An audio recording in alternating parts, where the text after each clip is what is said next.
¿Qué tal? Buenas tardes, bienvenidos a la redacción abierta. Son las 6:30 de la tarde, este nuevo horario que ya llevamos, esta es la segunda semana con este nuevo horario. Soy Rafael Núñez Huesca y tengo aquí a mi vera a Edgar Ramírez. Edgar, ¿cómo estás? Edgar Martín, Rafa. Edgar Martín. Ah, bueno, pues entonces que conste que no es culpa mía. Bueno, en última instancia es que sí que es culpa mía porque lo tengo yo aquí a mal puerto. Edgar Martín, además, debería saberlo porque estuvo, ya es la segunda vez que está en la redacción abierta. Estuviste, no sé si la semana pasada o la anterior. La semana pasada. La semana pasada.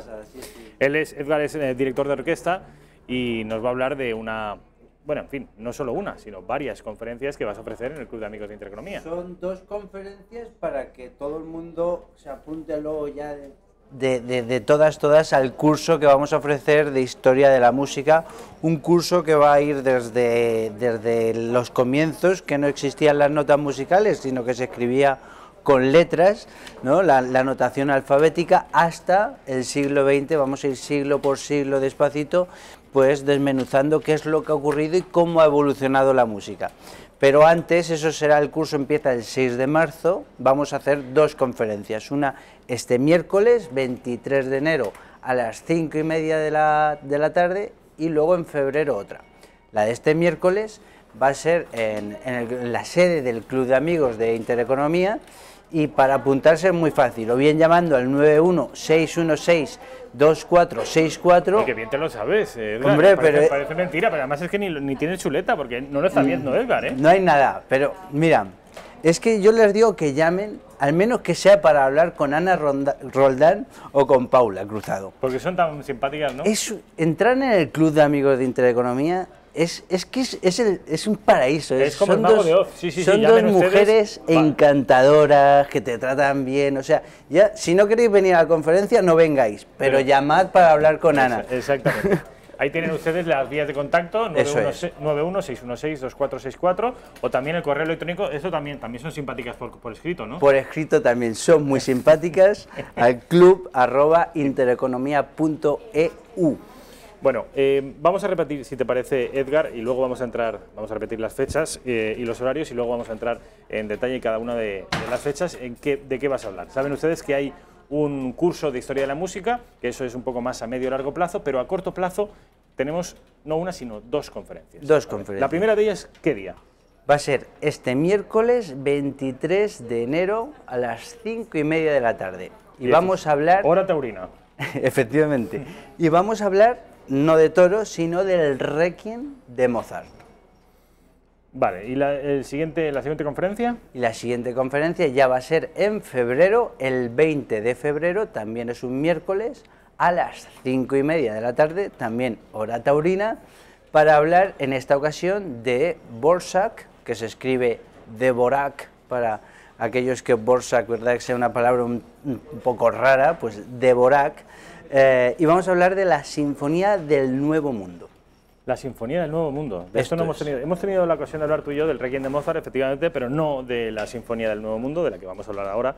Además, yo antes de empezar el programa le preguntaba a Edgar si tenía algún inconveniente en hablar sobre su formación musical, sobre cómo empezó. Me ha dicho, no solo de eso, puedes preguntarme sobre cualquier cosa. Y siendo así, que le tomo la palabra, ¿estás preocupado con la deriva del Madrid, del Real Madrid? ¿Cómo va el Madrid? ¿No va el primero, como siempre? No va el primero como siempre, me cago en la leche. Pero Edgar, ¿no te gusta el fútbol? Te he dicho, me puedes preguntar, me encanta el fútbol, me encanta verles jugar, partidos así, me encanta sobre todo el ambiente que se crea, ¿no? De pronto todos somos como más amigos cuando hay un partido interesante y estamos con los compañeros, pues es muy divertido. ¿Cómo va el Madrid? ¿Va tan mal? Va muy mal, va muy mal. Este año va muy mal, pero serás simpatizante del Madrid, ¿no? Sí, del Madrid y del Rayo Vallecano. ¿De los dos? ¿Y del Atlético ya que estamos o qué? Bueno, pero es que el Madrid y el Rayo para mí han sido como muy importantes. ¿Eres de Vallecas? No, pero me gustaba mucho Hugo Sánchez. Ah. Y Hugo Sánchez jugó en los dos equipos. En los dos equipos, efectivamente. Sí. Bueno, Edgar Martín es músico, es director de orquesta. Lo conocen de la semana pasada, va a dar esta serie de conferencias. Hablamos la semana pasada de la primera de ellas, la del Requiem de Mozart, que saben ustedes que fue una obra inacabada. Inacabada. Que la terminó bueno, en realidad existen diferentes versiones, ¿no? Que es lo que vamos a ver en la conferencia de este miércoles, que hay diferentes finales, pero la que más se conoce es la de un alumno suyo, que es Süssmayr. Cuando yo me compro un CD, o ahora me compro el disco, en fin, sin formato físico, y escucho el Requiem de Mozart, ¿por quién está concluido? Siempre por este... Süssmayr, generalmente, siempre. A no ser que busques una edición concreto acabada por Eilber o por Robin Landon o por estos otros finales de los que voy a hablar, va a ser esta versión. Esta versión es, por así decirlo, la versión. Y Edgar, ¿a ti cuál es la que más te gusta? Pues a mí la original, digamos, la oficial, la de Süssmayr, la de toda la vida.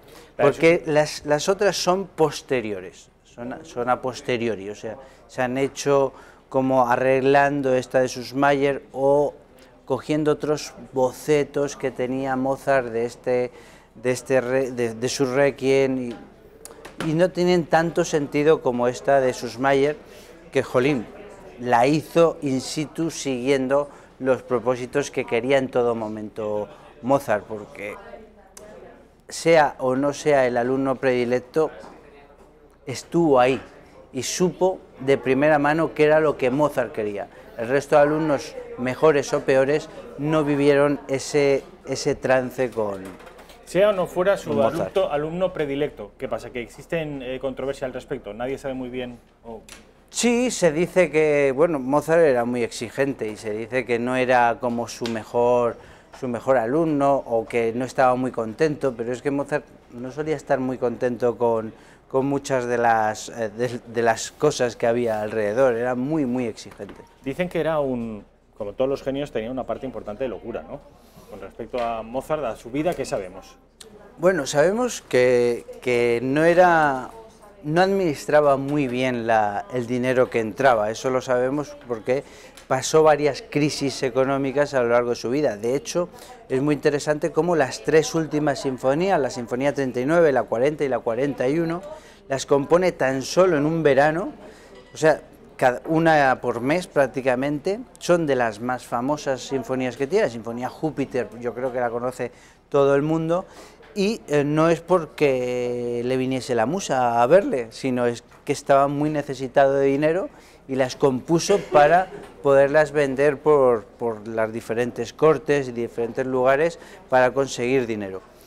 Y el Requiem lo coge también, aunque está ya bastante enfermo y lleva otras obras encima, lo acepta, pues es un pedido y lo acepta porque le dan bastante dinero. Esto en cuanto a su vida económica, pues no sabía el hombre manejarse muy bien. Luego era una persona muy sensible, esto sí que es verdad, tenía una entrega hacia el prójimo muy grande. Es decir, hay como una serie de contrastes que es donde podemos decir que está ahí una especie de locura en Mozart, pero yo creo que son esos contrastes de estar muy alegre y darlo todo o estar muy triste y no poder ni con su vida, ¿no? Y yo creo que es esa sensibilidad que le hacía sobre la vida. Fíjate lo que le pasó, te cuento una anécdota muy bonita, muy triste, pero que también demuestra la madurez del joven compositor, ya no solo por todo lo que compuso con tan poquitos años, ¿no? Porque murió con 36 años, 35, 36, sino en la vida. Resulta que falleció su madre, o sea, su padre. ¿Quién falleció? Déjame. Falleció su madre estando con él y su padre estaba en Salzburgo. Él estaba de gira y entonces a esa gira la acompañó su madre y su padre estaba en Salzburgo. Entonces, nada más fallecer su madre, que falleció en la misma habitación de hotel, el lecho lo tenía al lado. En ese momento, rápidamente escribió una carta a su padre y otra a un amigo de su padre. En esas cartas, a su padre le dice: papá, mamá está poniéndose malita, están siendo una gira complicada. Su madre acababa de fallecer. Y le miente a su padre, ¿no? Y le miente preparándole. Y la carta que escribe al amigo de su padre, que le dice: mi madre acaba de fallecer, vete preparándole a mi padre y poco a poco le informaremos hasta que dentro de 3 meses se enterará del fallecimiento de su mujer. ¿Y por qué 3 meses? ¿Por qué tanto? Pues porque la gira, él no quería que su padre se enterase hasta que él no llegase otra vez a Salzburgo, ¿no? Entonces, para irle preparando de poco a poco, para que la fatal noticia pues llegase de una manera más sosegada. Todo eso con... Dice mucho de su espíritu, ¿no? Sobre todo que era un niño, que tendría 14, 15, 16 años, ahora no tengo el dato exacto, pero dice mucho de un niño que está en una edad adolescente donde está sufriendo cambios, sin embargo demuestra una sensibilidad y un pensar en el otro, ¿no? ¿Qué le pasa a la otra persona? ¿Cómo está? ¿Y cómo le puedo hacer que no sufra tanto? Todo esto está en su vida y en su obra. Al mismo tiempo era muy niño, pero yo creo que ese niño es debido a esta sensibilidad, o sea, es el contraste, ¿no? Y si escuchamos cualquiera de sus sinfonías, pero especialmente la Sinfonía 25 o la Sinfonía 40, no la 41, la 40, vemos que es como un terremoto de pronto muy fuerte, de pronto muy flojo. Sería ciclotímico seguramente, sería una persona con muchos altibajos emocionales. Supongo yo, pero yo creo que es debido a la sensibilidad. La verdad es que es un personaje a estudiar. Y por último, la segunda de las conferencias, saben ustedes que la del 23 de enero tiene que ver con el próximo miércoles a las 5:30 con el Requiem de Mozart, con esta figura gigantesca, monumental de la música universal, y luego el 20 de febrero, también a la misma hora, 17:30, otra conferencia de la que, en fin, no tuvimos la oportunidad de hablar la semana pasada, pero me gustaría que apuntaras un poquito en ella hoy. Pues mira, es Dvořák, que es un compositor checo, muy interesante porque le dieron trabajo en el Conservatorio de Nueva York como director del conservatorio. Entonces, pues ahí hubo un debate interno fuerte, porque dijo, abandonar mi patria en un momento en el que estamos, que es finales del siglo XIX, que son los nacionalismos. En los nacionalismos lo que ocurre es que uno, a través de la música, intenta mostrar los valores de su patria.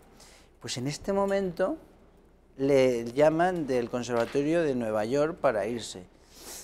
Y dice, me voy de mi patria, no me voy. Al final las condiciones eran muy favorables y todo lo que podía hacer como director de ese conservatorio, además de conocer un mundo nuevo, una cultura nueva musical, y se fue hacia allí.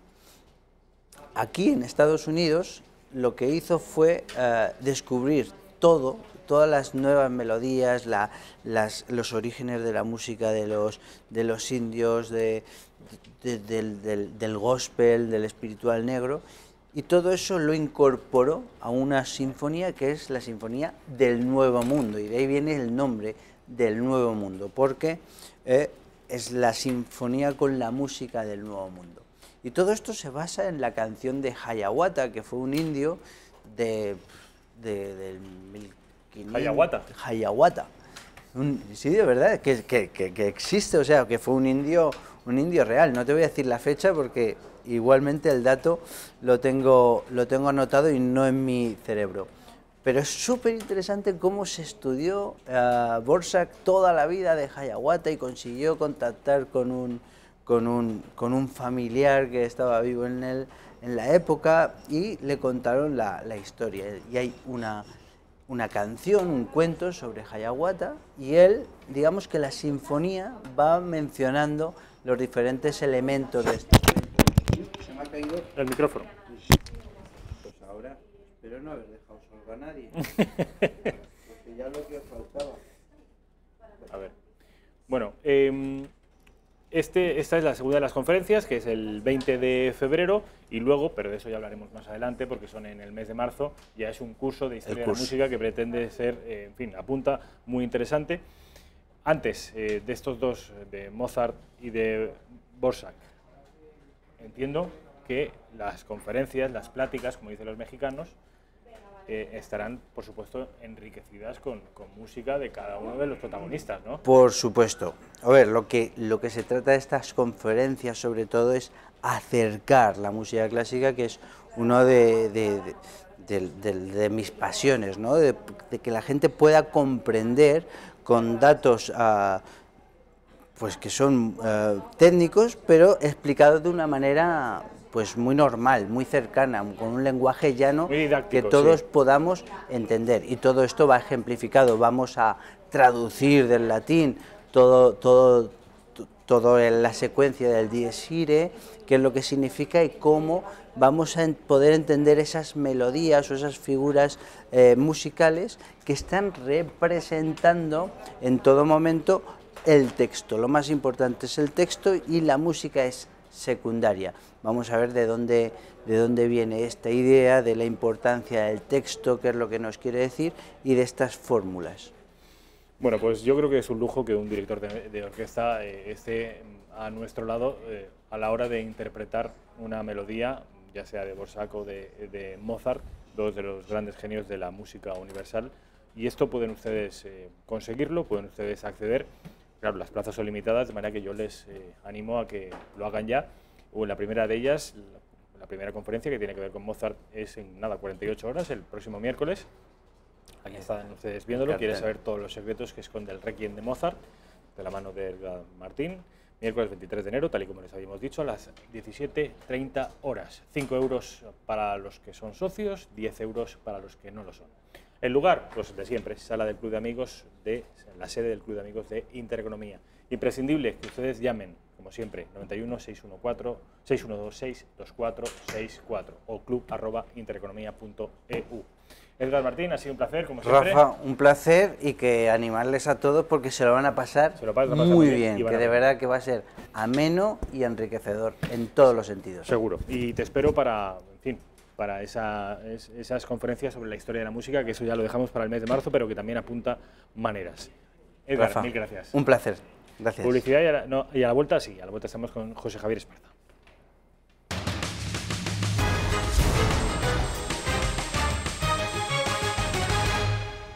¿Qué tal? ¿Cómo están? Pues ya estamos de nuevo en la redacción abierta de Intereconomía. Son las 7 menos 10 minutos de la tarde. Hemos estado hablando con Edgar Martín, ya saben ustedes, director de orquesta. Les animo a todos ustedes a que el próximo miércoles, dentro de pasado mañana, si están en Madrid o viven cerquita, pues que llamen al Club de Amigos de Intereconomía y reserven una plaza, porque va a ser muy interesante. Ya han escuchado a Edgar, que además de conocimientos técnicos, pues es una persona en fin, muy locuaz, y que va a hacer fácil la complejidad que entraña la música, y además la música clásica. Estamos hablando de Mozart, nada más y nada menos, para muchos el más grande genio de la música universal. José Javier Esparza, ¿qué tal? ¿Cómo estás? Buenas tardes. Muy interesado en Mozart, pero más en Dvořák, al que ha citado, más no, al que he citado después, que es muy interesante. Yo soy un acérrimo melómano. ¿Sí? Sí. Yo te leí en... José Javier Esparza ha sido muchas cosas, pero entre otras ha sido crítico televisivo. Sí. Crítico de televisión, y tiene un libro. 20 años. Tiene un libro que se titula, creo recordar, Los 7 pecados del arte contemporáneo. ¿No? 7 pecados capitales, sí señor. O eran 8, no me acuerdo creo ya. Que eran 7, es un libro dorado, es uno de, yo creo que es el primer libro que tuve tuyo, en el que desmontaba todo este arte incomprensible que ustedes seguramente no se habrán atrevido a decir, que no entienden nada y que no les gusta, y que, en fin, un lienzo pintado con un color plano y un puntito rojo en medio, pues esto se supone que tiene que ser arte. José Javier Esparza dedicó un libro a intentar dar su punto de vista de por qué él entendía que aquello no era arte y por qué no había comunicación entre el pintor y el fruidor, como si la había habido todos los siglos anteriores, que un campesino podría, y de hecho se emocionaba con cualquier pintura de sus contemporáneos. No ocurre esto así. Y entre el apartado musical decía que hoy la música clásica, la excelencia técnica, pero también emocional de aquella música clásica, la podemos encontrar, decías, de manera casi exclusiva en las bandas sonoras de las películas. En el cine, indudablemente. La gran música se ha refugiado en el cine. Hay compositores como Zimmer o Howard Shore, etcétera, que son algo fuera de lo común. En fin, o Barry, ¿no? Morricone, por supuesto. Sí, sí, sin ninguna duda. Y es muy interesante, pero incluso compositores, digamos, de otro mundo, pues el minimalismo, terminan en el cine, como Philip Glass, por ejemplo, ¿no? que es interesante también, pues el minimalismo, en fin, tiene sus detractores, a mí me gusta. Un día no siempre, pero me gusta. Wim Mertens es un gran minimalista. Un día podríamos hablar, es un lujo poder hablar de todas estas cosas con José Javier Esparza. Traeré aquí unas cuantas fotografías de arte llamado moderno, de vanguardia, para que hablemos. Así podríamos hacer un especial, efectivamente. Los 8 pecados capitales del arte contemporáneo, era el libro aquel que editó Almuzara y que tuvo una segunda edición y que luego, pues por este tipo de libros tienen al final un recorrido inevitablemente corto porque tienen un público limitado.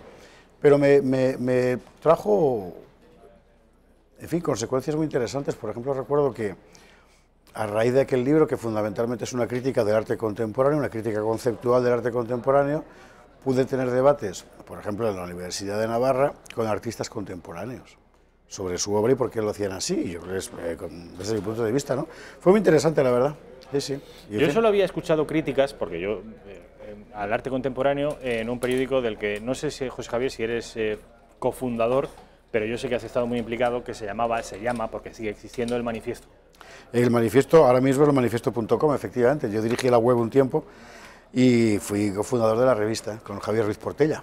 Javier Ruiz Portella. Y ellos eran, en fin, eran muy partidarios de lo que se llama el arte figuralista.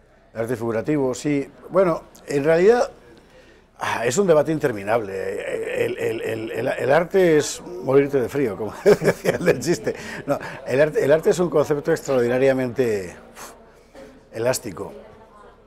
No es exactamente la belleza. Eso tanto Burke como Kant lo utilizaron muy bien. Es más bien lo sublime. No, lo sublime es literalmente lo que te llega por debajo del límite de la conciencia. Es por lo que te impacta emocionalmente, que puede ser bello o feo. Un cuadro como La balsa de la Medusa es un cuadro horrible porque todo el mundo está muriendo y sin embargo puede estremecer. Es arte, evidentemente, ¿no? Bueno, la cuestión es cuando el arte empieza a regirse por criterios que descansan cada vez más en, por un lado, la individualidad pura del autor y simultáneamente el mercado, sin más, y dejan de lado completamente la función tradicional del arte como comunicación de experiencias que otro pueda entender. Y eso es algo muy específico del arte contemporáneo y la ruptura deliberada con la tradición. Todo esto empieza... Pues, el feísmo deliberado. El feísmo deliberado. Todo esto empieza, si tú no lo sabes, se lo cuento, con una cosa que se llama La Fontaine, de R. Moot. R. Moot era Duchamp. Duchamp concurrió a una exposición en París con una obra de arte que era un urinario, al que llamó Fontaine, y firmó como R. Moot.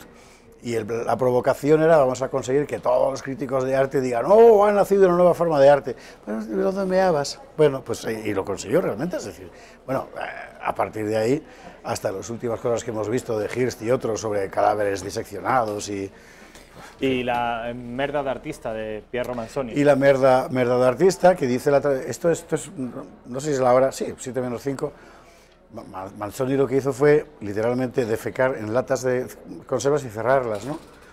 Y exponerlas como merda de artista. Merda de artista. En italiano queda incluso como más, pero es lo que es. Dice la tradición, pero parece que es apócrifa, que algunas de ellas se vendieron carísimas, carísimas. Dice la tradición que alguna de ellas explotó por la fermentación natural en la sala del bobo que la compró. Pero en fin. Pues se lo tendría merecido, seguramente. Bueno, José Javier Esparza, nos quedamos en el último día y queda pendiente analizar punto por punto esos 8 pecados capitales del arte contemporáneo. Lo haremos y procuraré traer material audiovisual para que ustedes lo entiendan mejor. Si te parece, vamos a hacer lo mismo que hemos hecho con los 14 puntos de Wilson. Bueno, que el arte contemporáneo, está muy bien. Los 8 pecados capitales. Uno de ellos, me acuerdo que me llamó mucho la atención, la selección deliberada de materiales muy alejados de los que se solía utilizar en el arte. A ver quién sorprende más, efectivamente. Claro, sí. Un trozo de basura, un cartón, un trozo de madera que nos hemos encontrado. Cuanto peor, de peor calidad y su origen fuera más plebeyo, pues el material era más sorprendente y más desafiante. ¿Cuándo empieza, y acabamos ya con esto, la génesis? ¿Dónde pones tú el inicio de este arte que desafía a todos los estándares? Yo creo que en La Fontaine de Duchamp. Y hablamos de 1914, 1916, si no recuerdo mal, o antes seguramente, antes de la Primera Guerra Mundial. Por cierto, para los cinéfilos, hay una película de Alan Rudolph que se llama Los Modernos, que yo creo que pasó en su día sin pena ni gloria, pero que a los frikis de la cosa del arte pues nos divierte mucho, que es una gran caricatura del mundo del arte, sobre todo el mundo del arte de vanguardia inicialmente, sobre el concepto del original y la copia, ¿no? La protagonizan, creo que son Keith Carradine y Linda Florentino, puede ser, y está francamente bien, con una música muy bonita de Charlie Couture, que coge el tono del París de los años aquellos muy bien. ¿Repite el título? Los modernos, de Alan Rudolph. Yo creo que no se encuentra en ningún lado, pero bueno, igual en internet encuentra usted algo de eso. Seguramente hoy en internet lo pueda uno encontrar. Si no es pagando, sin pagar, pero vamos, se encuentra casi todo. Los 14 puntos de Wilson, donde José Javier señalaba el origen del actual proceso de globalización, de globalismo, nos habíamos quedado en el último, en el 14º punto, que decía así: la creación de una asociación general de naciones a construir mediante pactos específicos con el propósito de garantizar mutuamente la independencia política y la integridad territorial tanto de los estados grandes como de los pequeños. Sí, señor. La ONU, vamos. Claro, hay una diferencia importante, que es que la Sociedad de Naciones no funcionó porque partía de la base de que los miembros no querían construir un mundo global aún. Es decir, para Francia, para Alemania sobre todo, que acaban de zurrar por todas partes, para Francia, para Inglaterra, para Italia, lo último en lo que estaban pensando era en un sistema de concierto internacional que garantizara la paz. En lo que pensaban era en consolidar su victoria con un concierto internacional nuevo, sí, pero donde ellos dictaran las normas, es decir, en su hegemonía nacional. En lo cual los Estados Unidos, no Wilson, pero los Estados Unidos estaban de acuerdo. Wilson no, porque Wilson, que enseguida dejó de ser presidente, por cierto, estaba pensando en otra cosa. Él estaba pensando realmente en un mundo global, lo más global posible. En ese sentido él fue un pionero. Eso se acabó muy pronto, luego volvería. Y lo que nació fue la Sociedad de Naciones, que en realidad fue realmente pues, la expresión institucional de quienes habían ganado aquella guerra, ¿no? La Sociedad de Naciones, pero ¿nacía con esa vocación globalista? En la idea de Wilson sí, en la realidad práctica no. Porque en la realidad práctica vino a ser, por así decir, una especie de lugar donde podían encontrarse, reunirse los cabezas de las potencias nacionales, fundamentalmente de los que habían ganado. Entonces, cosa que no era la idea de Wilson, ni que fue la idea posterior de la ONU, que era realmente crear un órgano que fuera asumiendo cada vez más competencias de eso que ha terminado llamándose en nuestro tiempo gobernanza global. ¿Y cuándo empieza a la ONU a padecer o a disfrutar de esos tics globalistas? Desde los tratados de Bretton Woods en 1944, con la guerra prácticamente terminada ya, donde las potencias anglosajonas fundamentalmente, porque son sobre todo ellas, ponen las bases de una gobernanza mundial en la que ellos manden. Y en la que ellos manden fundamentalmente a través del dinero. Del Fondo Monetario Internacional, del Banco Mundial, de todas las instituciones que luego hemos conocido y que normalmente durante muchos años se nos han presentado como iniciativas generosas que corren en socorro del pobre, y luego hemos sabido, en fin, que hay cualquier cosa menos eso, ¿no? Y en la creación de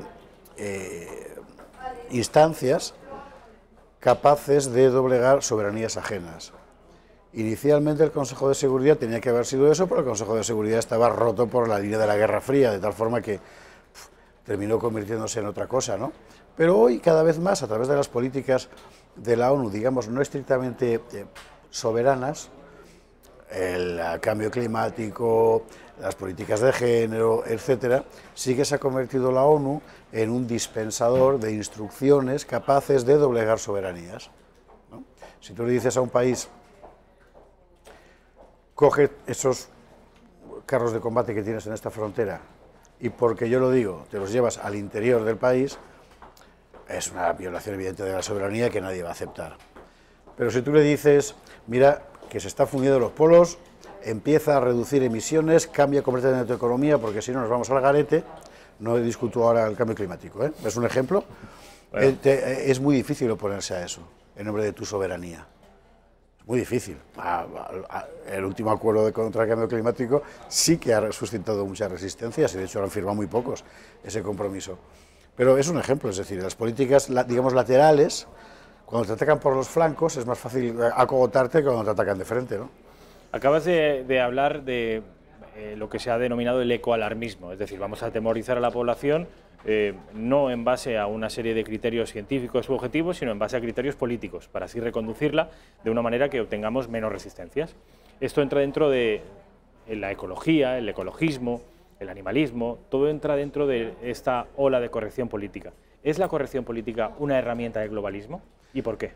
Sí lo es, sí lo es, sí lo es. Lo que pasa es que conviene no meter todo en el mismo saco, ¿no? A ver. Es decir, la idea fundamental de la ONU a la hora de recurrir a esos elementos de carácter, digamos, de supervivencia colectiva, se basan fundamentalmente en cálculos muy malthusianos. Malthus era aquel señor que calculó la creciente divergencia entre la población y los recursos, de tal forma que había que reducir necesariamente la población. Malthus, bueno, que son teorizadas por el Club de Roma en los años 70, 80, 70 sobre todo, y que empiezan a meter en la cabeza de la gente la idea de que es preciso reducir la población. ¿De dónde se derivan? Grandes momentos cumbre, como la Conferencia de Población del Cairo, que fue realmente donde se dictan por primera vez medidas concretas de ingeniería social a la que todos los países miembros se comprometen, prácticamente todos, en cuanto a reducción de la población, etcétera, ¿no? Unas con más razón y otras con menos razón. El ecologismo es un poco lo mismo.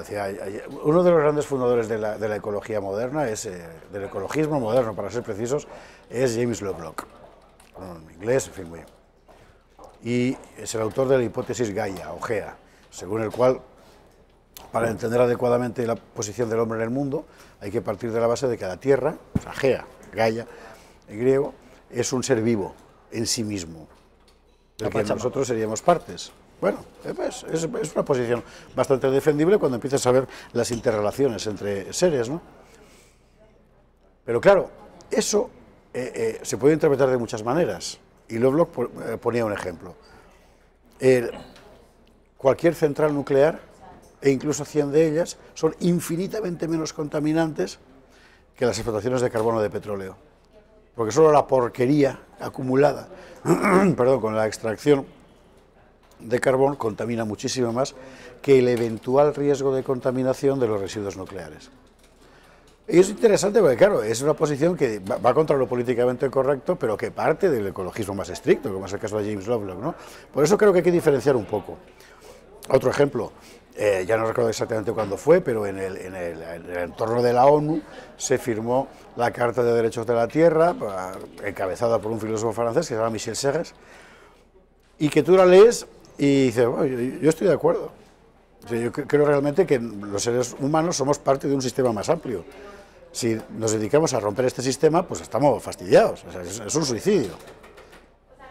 Cuando a partir de ahí lo que decide son unas políticas cuya función no es exactamente garantizar la conservación del entorno, sino imponer a los gobiernos políticas económicas precisas, entonces empezamos con problemas. Y ahí es donde aparece la historia de Al Gore, el cambio climático en época Clinton, y la transformación del combate contra el cambio climático en una línea vertebral de la política global de la ONU, muy orientada concretamente a modificar las pautas de producción de la mayor parte de los países desarrollados, ¿no? ¿Te atreverías a dar, dices que el ecologismo o la lucha contra el cambio climático es una de las columnas vertebrales? ¿Te atreverías a citar las demás, otras, que al menos tú detectes? La de población es una evidencia, la agenda de la ONU para población es muy clara, eso que llaman para el desarrollo y tal, que fundamentalmente, como la salud reproductiva, que parece bastante lógico, ¿no? Si los recursos son limitados, habrá que limitar la población, esto es lo que sostienen.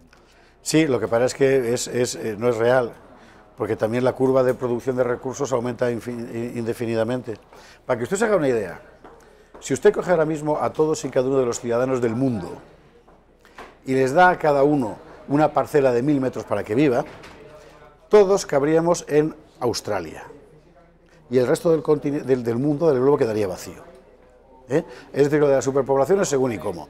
Ya sé que es imposible meter a todo el mundo en Australia, ya sé que todo el mundo con una parcela de 1000 metros en 20 años aquellos acá, ya lo sé, pero es un ejemplo, es decir, para que uno se haga un poco una idea de la exageración sobre la cuestión de la superpoblación, ¿no?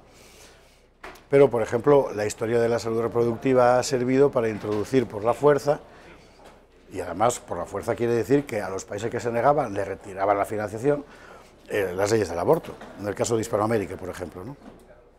Creo que fue Finlandia la que abiertamente amenazó a Nicaragua, la Nicaragua de Ortega antes, con que si no aprobaba la ley del aborto le retiraba todas las ayudas, ¿no? Y se negó, por cierto, en Nicaragua. Luego ya, en fin, las cosas que hayan pasado después. En fin, es otro tipo de esas políticas. Claro, tú con eso cambias completamente el horizonte social y es mucho más eficaz a largo plazo que una conquista militar, evidentemente, ¿no? Vamos a acabar hoy con los 14 puntos de Wilson y con todo lo relativo a este proceso de globalización, y me gustaría acabar, José Javier, con tu opinión respecto a en qué punto estamos. Porque si yo te pregunto esto hace 10 años, seguramente me dirías que caminamos de cabeza hacia el precipicio, pero hoy me dirás seguramente que existen resistencias y que se están erigiendo resistencias por todos sitios. ¿No es así? Sí, sí. Es verdad. En un libro escrito hace, yo qué sé, 20 años más probablemente, Cursos Generales de Disidencia, yo analizaba la cuestión de la construcción del mundo global y el nuevo orden del mundo, como finalmente ha ido ocurriendo. No es que yo viera más que otros, pero bueno, era un asunto que en la época se debatía en círculos muy reducidos, que luego se ha ampliado más. Y realmente la mayor parte de la gente pensaba que era imposible oponerse a un poder tan enorme. Lo que se ha visto en los últimos años es que la extensión de ese poder termina afectando tanto y de forma tan radical la vida individual y colectiva de todas y cada una de las personas, que inevitablemente surgen resistencias. Gente que puede estar de acuerdo perfectamente con que hay que cuidar el entorno, por supuesto que sí. Con que lo de los nacimientos, pues está fix, según y cómo, no tiene mucho sentido que unas familias africanas de 12, 14, 15 hijos, ¿verdad? Que hay cosas que son de sentido común preocuparse, pero que, basándose en ese sentido común, se impongan políticas que te obligan además a otras muchas más cosas que cambian radicalmente lo que tú quieres hacer con tu vida, eso pues ya tiene menos pase. Y en la estela de eso surgen resistencias que son las que hoy vemos aparecer un poco por todas partes en diferentes lugares del mundo, en el caso de Europa y de Estados Unidos muy claramente, en torno a esos movimientos que se han llamado populistas, ¿no? De manera que hay batalla. Sí, sí, y la habrá. De hecho, es la gran batalla de nuestro tiempo. Aquí lo tengo puesto. El tema de nuestro tiempo, porque sabía que José Javier lo iba a decir. Es la gran batalla de nuestro tiempo. Ahí estamos. José Javier Esparza, mil gracias, como siempre. Te espero mañana, mañana vamos a empezar, si te parece, José Javier, lo tengo aquí apuntado, con el arte contemporáneo. Venga, vale. Tengo el libro, vamos a diseccionar uno por uno esos 8 pecados capitales. Perfecto. Publicidad, y a la vuelta tenemos a Ricardo Chamorro, que además es amigo de los dos.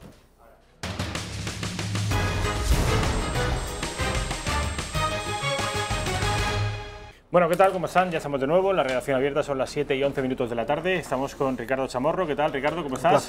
Un placer, señor. Oye, Ricardo va a coger el testigo de Alfredo Fernández como el hombre mejor peinado de la Comunidad Económica Europea. Hoy vienes como un tipo de derechas como Dios manda, ¿eh, Ricardo? Bueno, me he peinado porque ya tengo el pelo un poquito largo y entonces se me pone como los Jackson 5. Viene engominado, en fin, como un señor bien. De provincias como soy yo. Pero bueno, yo soy el señor bien siempre, peinado sin peinar. Eso es una cosa esencial que se lleva. Eso es desde luego, pero que, en fin, que muy bien, que muy bien. Creo que muchas gracias. Nos estamos quitando por tu aprobación. Que aquí somos de derechas, Ricardo, y no pasa nada, ¿no? Sí, bueno, sí, somos de derecha. Ah, bueno, yo también, ¿eh? Sí. Te crees que tú eres el único. Bueno, Ricardo, pero no por ir peinado, por otras cosas. Por otras cosas. Es que hay algunos que se creen que son de derechas por ir peinados.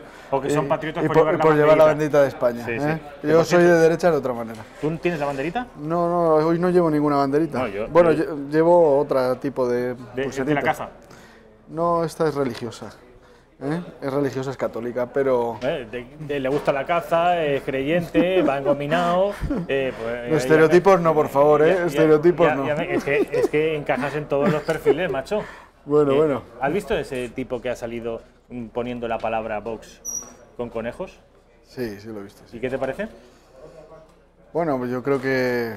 ¿Procedente o improcedente? Yo creo que es un poquito improcedente, sobre todo... O sea, yo seguramente lo habrá hecho con la mejor intención, pero claro, con todos los focos ahí ahora mismo, porque normalmente cuando se acaba una partida de caza, en una jornada, pues se ponen efectivamente las piezas encima, en el suelo, y te haces una foto. Los cazadores siempre toda la vida lo han hecho así, las partidas de caza que van a caza menor, cuando termina la jornada, las ponen. Lo que pasa es que, claro, tal y como está ahora mismo el patio desde el punto de vista político, pues hacerlo y encima en forma de box, pues... seguramente en Twitter pues nos han puesto al partido. Y yo estoy seguro además que a Vox no le ha hecho demasiada gracia que aparezca el nombre de su partido en base a conejos muertos. No, seguramente, claro. Está claro, se defiende la caza, pero en fin, son animales muertos y hay que respetarlos. En fin, no hay que jugar con ellos, no hay que juguetear. Sí, no, está claro. Además, tú eres cazador, ¿eh? Sí, no, además éticamente, es decir, hay que tener un respeto, se tiene un respeto por la naturaleza, efectivamente sí que se puedan hacerte una foto con las piezas cazadas y tal, pero siempre respetando al animal que has abatido. Que has abatido, no que has asesinado. Me parece que últimamente que estamos prostituyendo el lenguaje, claro, para moldarlo a nuestra visión del mundo. Claro, si hemos asesinado a un conejo en vez de abatirlo, el responsable ya no es un cazador, sino es un asesino. Y así todo. De manera que hay que dar también la batalla del lenguaje. Pero vamos, este tipo de cosas no ayudan. Tú, ya sé, Ricardo, que tú eres... a Ricardo lo conozco desde hace muchos años. Yo no cazo, no he ido nunca, pero sé que Ricardo sí, porque además viene de una de las tierras donde más y mejor caza hay de España. Vienen cazadores a Castilla-La Mancha de todos sitios de España, porque es uno de los lugares donde más y mayor caza hay, ¿no es así? Sí, la provincia de Ciudad Real y los Montes de Toledo y toda la Sierra Morena, todo es una zona de caza menor y caza mayor de toda la vida, y efectivamente hay una afición muy importante y es una tradición muy arraigada en las zonas rurales, ¿no? En las zonas rurales, que es la mayoría, digamos, de la provincia de Ciudad Real o de Castilla-La Mancha. Es una región muy extensa, muy poco poblada, y por lo tanto pues la mayoría, digamos, de las tierras son fincas de monte, y donde la caza menor, pues además tenemos parques naturales como el Parque de Cabañeros y unos parajes fenomenales para la práctica de la caza, igual que la zona también colindante de Extremadura y la zona también del norte de Andalucía, ¿no? Entonces, pues sí, efectivamente viene gente de todo el mundo de todo el mundo, ya no solo de toda España, sino de todo el mundo. Lo que pasa es que en los pueblos, efectivamente, yo creo que en los pueblos de Castilla en general, porque también tenemos en Castilla la Vieja también, y en España en general, porque España además está muy arraigada en el campo, ¿sabes?, en el medio rural, y la tradición de la caza es una tradición muy metida. Tengo entendido, yo de esto no sé, desde luego, pero a medida... más allá del negocio, te quiero decir, como caza social, ¿sabes? A fuerza de traer aquí a cazadores y de Alex Lahain, saben ustedes que ha venido mucho, Fernando López Mirones, lo estoy trayendo últimamente mucho, que es biólogo, que los dos son muy buenos. Los dos son muy partidarios de la caza y muy partidarios, vamos, solo faltaría. Iba a decir... y Félix Rodríguez de la Fuente también, que eso es un icono, digamos, del ecologismo en España. Es una persona que comprendía perfectamente dentro del ecosistema la importancia del cazador para el equilibrio, digamos, también del control de las especies y el equilibrio con el medio rural. Tú me has sentido así como si lo hubieras visto. ¿Has visto a Fernando López Mirones aquí en la Redacción Abierta? Sí, lo he visto y lo he leído muchas veces. Es muy bueno, ¿eh? En Facebook le sigues, ¿no? Es que, exactamente. Es muy bueno. Y es muy bueno, o sea, muy bueno porque es una persona que sabe y además escribe de una manera a veces también satírica y profunda también, ¿eh? Sí, él es perfectamente consciente de la ola de corrección política que se nos ha venido encima, y él es de los que, en fin, como tú y como yo, como todos en esta casa, que somos de esa resistencia contra... Es que se ha impuesto además en el lenguaje de lo políticamente correcto, uno de los focos más importantes efectivamente es el medio rural, la España rural, precisamente la que más sufre, la que se está despoblando, la que es la esencia al final también de nuestra nación, ¿no? Y esos pueblos ahora mismo se está yendo la gente, no hay oportunidades, y al final es lo que, digamos, caracteriza más a la nación española en el fondo, porque es la mayoría de nuestro territorio, es rural, nuestros pueblos, nuestros campos son fundamentales, y no está quedando gente para cuidarlos, no se le está dando oportunidades a la gente para que mantengan, digamos, ese legado cultural y también, digamos, ecológico, ¿no? Que es fundamental para la supervivencia de una nación, yo creo, ¿eh? Además, es una corriente, la corriente contra la caza, contra los toros, contra, en fin, las costumbres cinegéticas y las tradiciones, es una corriente que en realidad no deja de ser un afluente del río principal, que es el veganismo. Es decir, esta nueva costumbre de no vamos a correr. Bueno, en realidad el veganismo vendría a ser un afluente de la principal, que es, en fin, esta oleada de corrección política que invita a no cazar, casi a tener a los animales como si fueran, ofrecerles, proyectarles cualidades humanas. Entonces, siendo coherentes con esa forma de pensar, no tendríamos que comernos a los animales, porque nos estaríamos comiendo cadáveres de seres vivos que los hemos matado solo para consumirlos, cuando en realidad se puede uno alimentar, dicen, con otro tipo de dieta que no precise del asesinato de seres vivos. Ojo a esto, porque periódicos tan importantes como, por ejemplo, el diario El País, no hay semana que no anuncien las bondades de las dietas veganas, las necesidades de dejar de comer carne para intentar frenar el cambio climático. Es decir, es el mismo paquete ideológico con diferentes aristas. De manera que si vamos a dejar de cazar es porque no vamos a matar a otros seres vivos. Nosotros no dejamos de ser un ser vivo. Ojo a esto, ¿eh? No, pero si además forma parte de una contradicción. Yo puedo entender en un momento dado que a la gente no le guste cazar, ¿sabes? Pero respetar, digamos, las tradiciones del medio rural, o sea, a lo que estamos llegando en un momento dado es criminalizar a todo un sector social importantísimo que está arraigado a sus tradiciones, a su forma de ver el mundo, a su visión del mundo, y por lo tanto pues está llegando a una situación en la que cualquiera persona que no se adapte a esos estereotipos políticamente correctos de los que estás hablando, prácticamente hay que erradicarle o hay que echarle digamos, de la sociedad, ¿no?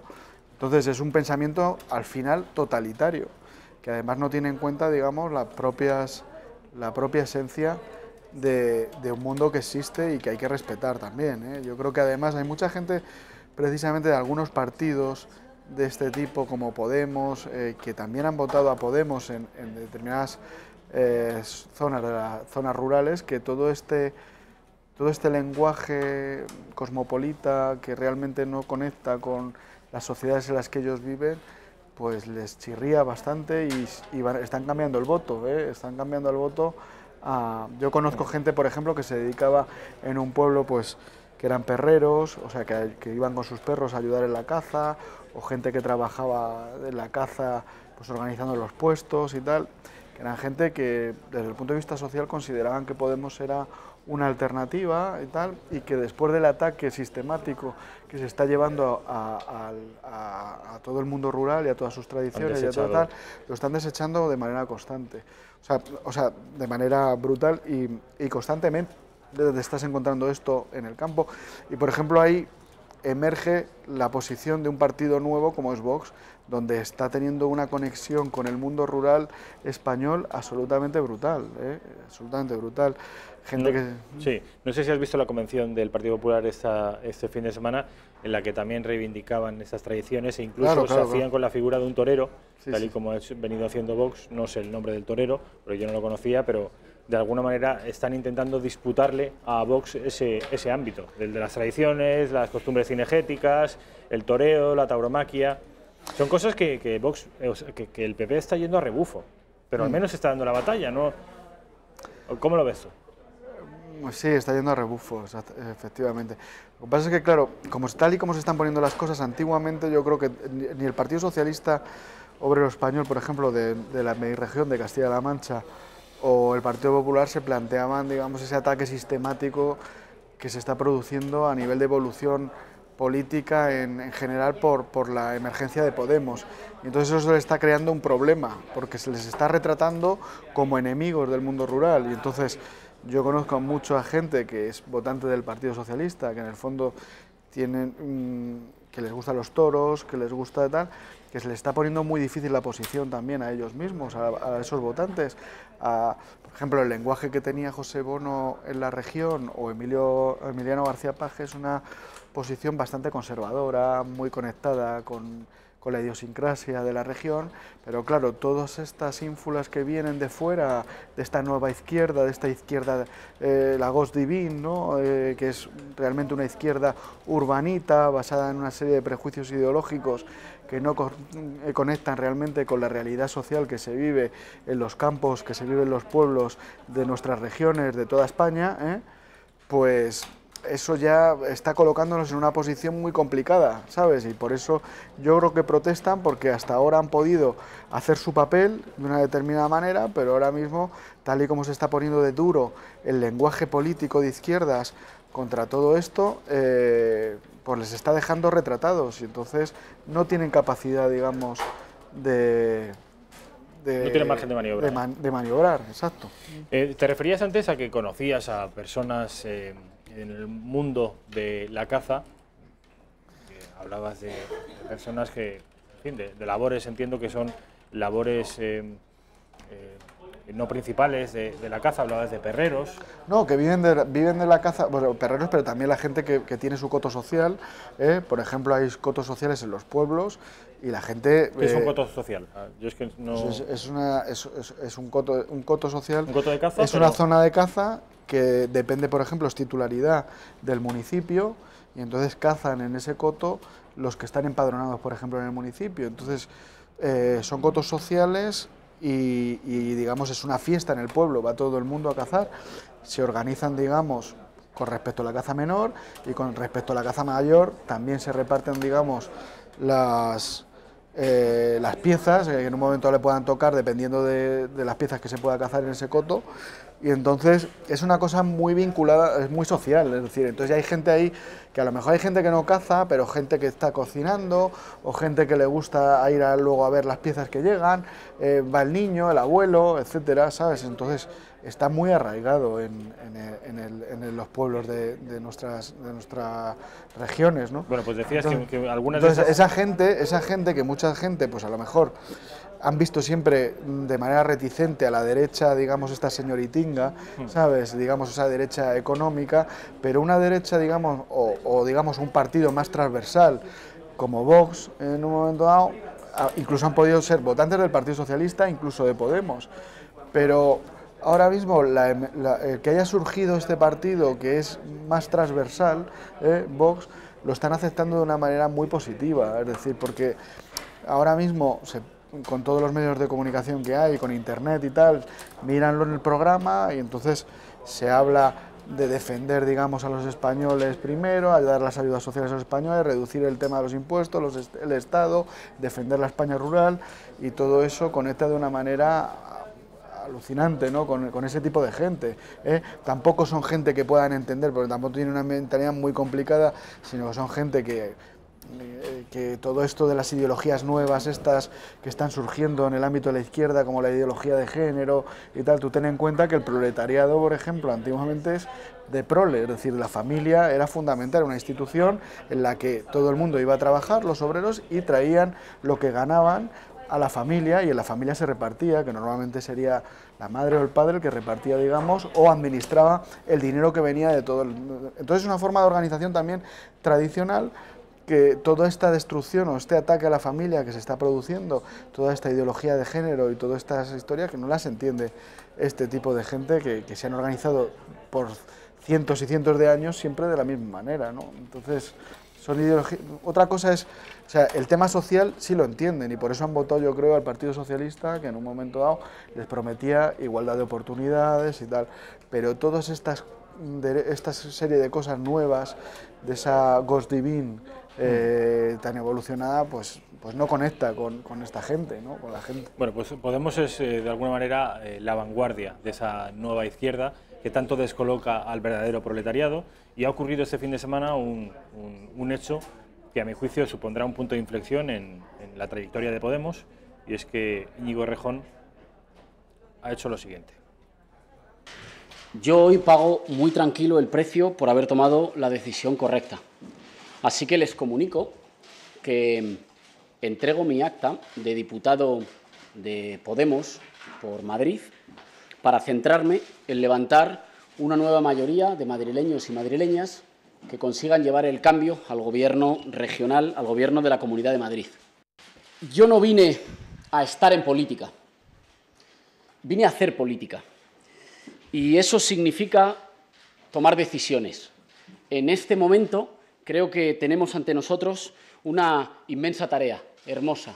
Volver a hablar con los que faltan, volver a hablar con gente que está ilusionada, con gente que durante este tiempo ha perdido el contacto o la confianza con los partidos políticos, e incluso a toda aquella gente que no pudimos convencer. ¿Qué te parece la maniobra de Rejón? ¿Crees que le va a salir bien, le va a salir mal? ¿Cómo crees que se queda Podemos? En fin, dame tu opinión respecto a toda esta operación. Bueno, no sé si es, yo creo que es una, no solo Rejón, yo creo que hay varios ahí. Está Carmena, que es una figura muy importante, que está detrás también de toda esta película, desde mi punto de vista. Y bueno, ¿qué opinión quieres que te dé? Yo creo que Podemos ahora mismo pues tiene un problema gordo, ¿no? Y yo creo que desde hace tiempo ya ha habido problemas de visión y de proyecto por parte de Rejón con respecto a Pablo Iglesias.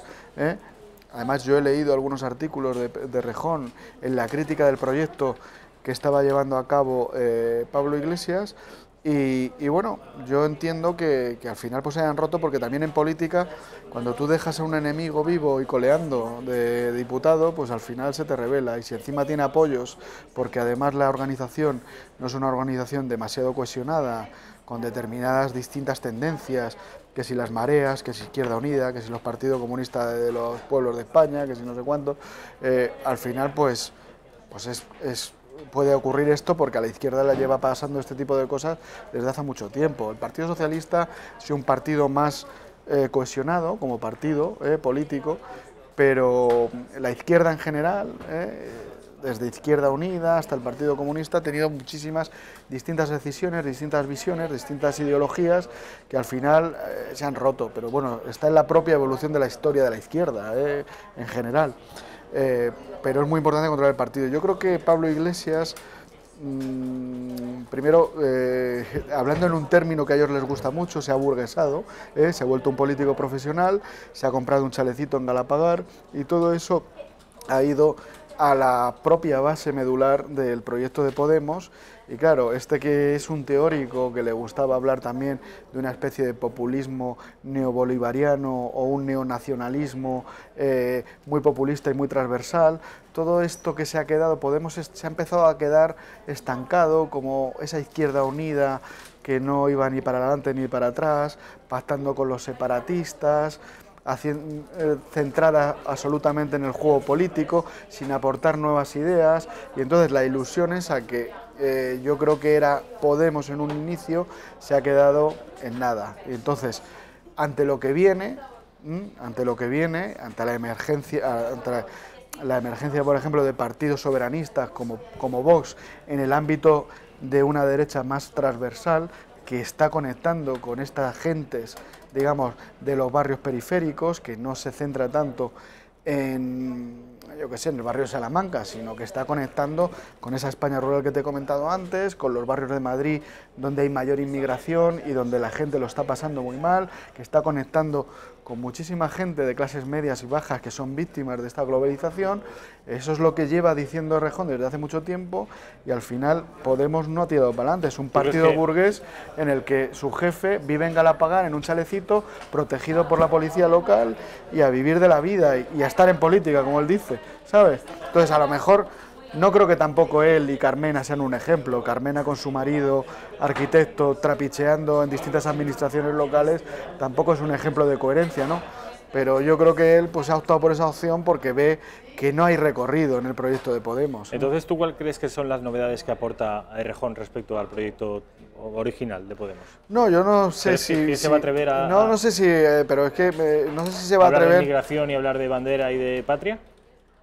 Bueno, de patria yo ya le he oído y le he leído, y de nación ha hablado en un sentido muy bolivariano, ¿sabes? Muy populista, incluso de bandera ha podido hablar, de patria, entonces, pero no se va a atrever evidentemente al tema de la inmigración. Pero sí hay gente, por ejemplo, en ese ámbito político de una izquierda, digamos, más populista, soberanista, como Jorge Bestringe, y que sí está, incluso en Europa, en Alemania, está apareciendo una izquierda también soberanista, que se está planteando esos aspectos. Yo creo que ese era un poco el inicio que se planteaba este tipo de gente de cara a luchar contra la Unión Europea y tal, y yo creo que el camino que ha llevado Podemos es un camino, digamos, del monedero yendo a los programas del corazón, el otro con el chalengal a pagar, ¿sabes? Y entonces, pues ha aprovechado esta circunstancia que en la que Carmena también quiere salir de ahí para posicionarse, para salir también Errejón. ¿Que van a tener éxito? Yo no lo creo, porque ahí hay muchísimos puntos de vista distintos y no tienen una idea clara tampoco de lo que quieren a nivel de proyecto. ¿No crees que tenga éxito quién? ¿Ninguno de los dos? ¿Ni Podemos ni Ninguno de los dos, pero bueno, a lo mejor, vamos a ver, tú también sabes que Podemos en un momento dado tenía una parte de gente...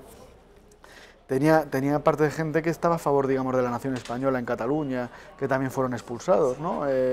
Que estaban en contra del separatismo, ¿no? Había... Yo no sé cuál es el recorrido. Yo creo que ahora mismo Podemos se ha quedado ahí en una situación en la que realmente los que dictan son los separatistas de izquierda, son mucho más fuertes y ellos simplemente se han quedado, digamos, como el capataz de los separatistas de la izquierda radical, ¿sabes? Y yo no les veo recorrido, no tienen un proyecto, ¿sabes? Claro y definido, a nivel nacional y entonces, bueno, van a tener éxito. Yo creo que ahora mismo, ya en estas próximas elecciones, se va a notar muchísimo el descalabro, no sé qué. Hay una teoría que circula por ahí según la cual, de la misma manera que una derecha rota en tres obtiene más votos que una derecha unificada, una izquierda rota en tres podría replicar el mismo fenómeno. Es decir, PSOE, Podemos y... Pero es que ¿qué diferencia van a esgrimir si no son...? Ahora mismo, vamos a ver, puede haber diferencias ideológicas, pero nadie las ha definido. Aquí parecen más bien temas personales y matices ideológicos que tampoco nadie sabe, porque ¿qué diferencia hay entre la visión que tiene Carmena y la visión que tiene Pablo Iglesias? Que la ponga encima de la mesa, porque con respecto a Vox, Ciudadanos y el Partido Popular, yo creo que sí se puede saber un poco cuál es la diferencia en materia económica o en materia, digamos, de ideología de género, en la cual está completamente en contra Vox, en el tema de la soberanía nacional, la idea que tiene federalista Ciudadanos, no sé, pero yo creo que en el tema, no sé qué es lo que va a aportar Errejón de diferente al proyecto de Podemos. Lo veo que si ahora está el PSOE y Podemos, veo al fenómeno de Errejón en mitad de uno y de otro. Si el PSOE es el centro izquierda y Podemos la extrema izquierda, a Podemos lo veo en mitad, perdón, a Errejón lo veo en mitad de la extrema izquierda y de la centro izquierda. ¿A Errejón? Sí. A Errejón lo veo más, en sus formas desde luego, pero es que creo que van a aparecer matices ideológicos diferentes respecto al modelo original de Podemos. Creo que mi opinión es que van a incorporar, porque yo creo que Errejón es más inteligente y está en una vanguardia política, en fin, es un tipo más avezado que Pablo Iglesias y creo que va a incorporar referencias de tipo patriótico. Es que el tema de la nación es muy importante, porque yo creo que... Eso arrastra mucho. Eso arrastra mucho porque muchas veces lo hemos hablado, y también lo dijo Santiago Abascal en la última... El Chavo te llama. Sí, en la última campaña en Andalucía, pero no digas quién me llama o no, porque eso es una cosa que no se puede decir aquí en directo. Hombre, pero el Chavo es un apelativo, no sabemos el nombre ni el apellido. Luego va a flipar cuando me enseñes este vídeo, ¿no? Totalmente, totalmente. ¿Quién es, por cierto, el Chavo? Mira, te siguen llamando. Bueno, pero ¿a ti qué te importa, macho? Pero bueno... Oye, quiero saberlo, ¿quién es el Chavo? Pues ya te lo diré luego. ¿Es un amigo? Sí, bueno, ya te lo diré o no te lo diré. Ahora, Javi Cortés, ¿es Javi? Es Javier Cortés. Javi Cortés. ¿Qué quieres, que Javi, lo coja también y habla con él aquí delante de todo el mundo? Que estamos en directo, Quillo, estamos en directo. Que no sé qué te está... Bueno, que vamos a ver, la gente del pueblo, digamos, el pueblo llano, la gente de los trabajadores, están muy enlazados a la idea de nación, a la idea de patria y a la idea de Estado, que es el que les arropa cuando hay situaciones complicadas. Chamorro, a lo que estás. Bueno, pero sí que me estás señalando tú. Que te veo descentrado, macho. Si es tú que me estás volviendo loco otra vez. Pero, hombre, si te llama que si me llama no sé qué. El chavo, que si te llama Javi Pero Cortés, bueno, lo he mirado yo, si es que eres tú el que lo estás mirando. Y saludas aquí a Carlos Bustos y a Carlos Pues Cuadrado, lo has por dicho cierto, así. buenas tardes. No, hay que estar... Te veo disperso hoy. No, te veo ya a ti, que tienes ganas de cachondeíto. Te veo disperso, pero en fin, vamos a ver si conseguimos recentrarnos. Bueno, ¿qué estamos hablando? ¿Qué estamos hablando? Bueno, vamos a ver que efectivamente... No, te voy a poner un vídeo de Jaume Vives, que sabes que yo creo que el tema... En la convención del PP Nacional. Quiero que veas el vídeo de Jaume Vives. A mí me da la sensación que la gente piensa que al PP se le ha pasado el arroz. Al PP se le ha pasado el arroz, durante mucho tiempo ha abandonado a muchísima gente y a lo mejor en plan broma, pero a mí lo que me han pedido es que os afiliéis a Vox, es lo que me han pedido. ¿Has oído lo que ha dicho Jaume Vives? Sí. ¿Qué te parece? Pues nada, me parece que es un provocador. A la gente del PP no, es un provocador. No, pero hace bien, porque yo creo que es un experto en comunicación y yo creo que ha hecho muy bien en, digamos, en decir algo, pues porque tú no vas a una convención, digamos, para la autocomplacencia, ¿no? Yo creo que está muy bien que haya también voces críticas. El Partido Popular está acostumbrado a todas estas... a todas estas convenciones a mimarse entre unos y otros, a decir qué guapos son, y yo creo que aparezca una persona así, pues yo qué sé, por lo menos abre el debate. Yo creo que es positivo, a mí me ha parecido positivo, ¿no? ¿A ti te ha parecido positivo lo que ha hecho Jaume Vives? Muy bien, muy bien. O sea, que tú invitarías a Jaume Vives a una fiesta tuya para que te la boicoteara. Ricardo. ¿Pero qué es lo que he boicoteado? He dicho, me dicen, yo estoy pendiente, digamos, de las redes sociales y me dicen por una parte que creo que el Partido Popular se le ha pasado el arroz, ¿sabes? Dice, y por otra parte me dicen que os afiliéis a Vox o busquéis o miréis muy bien las compañías que vais a tener en los próximos acuerdos de gobierno, en las administraciones locales, en la Junta, en las comunidades autónomas o en el gobierno. Por lo tanto, y luego ha dicho que le queda, digamos, o sea que... A ver, porque ha cambiado a Pablo Casado, nadie se va a olvidar de estos años funestos de Mariano Rajoy, ¿no? Entonces, Pablo Casado es una persona... O sea, que es imposible... ¿Pero tú qué crees? ¿Que porque cambian a una persona...? Es imposible la renovación en el Partido Popular. No. Ya están condenados a Gürtel y de ahí no lo sacamos. No, hombre, no. Es posible la renovación, pero en un fin de semana, en una convención en la que se digan qué guapos somos y qué bien no sé cuándo... No, pero aquí hay un propósito de enmienda, Rafael. Tú te tienes que saber el tema, digamos, de la doctrina católica, ¿no? Entonces, hay un propósito de enmienda. Y el propósito de enmienda se tiene que demostrar. No es porque digas qué guapo soy y me pongo a 3 o 4 personas... Y con el himno de España detrás, lo oíste, ¿no? Me parece fenomenal, eso me parece estupendo. Me parece muy bien, me encanta, a mí la bandera de España me encanta, y me encanta el himno nacional. Y has visto a los candidatos por la Comunidad de Madrid, ¿eh? Son derecha... En fin, de esa que hubiéramos anhelado. Pues nada, pues vótales, macho. ¿Qué quieres que me...? Hombre, yo estoy diciéndote que ahí yo creo que hay un PP muy diferente y un PP muy parecido al que llevábamos tiempo reclamando. Bueno, pero yo escuchaba allí a Feijóo, que tiene el cuchillo muy alargado, con respecto a Pablo Casado, que estaba cuchicheando con Moreno Bonilla, y que están todos preparados, efectivamente, que han intentado boicotear las alianzas con Vox, y que el Partido Popular todavía, aunque hayan dado la imagen de que son todos muy felices y que viven y que ya está todo solucionado, ahí hay problemas todavía y ya veremos.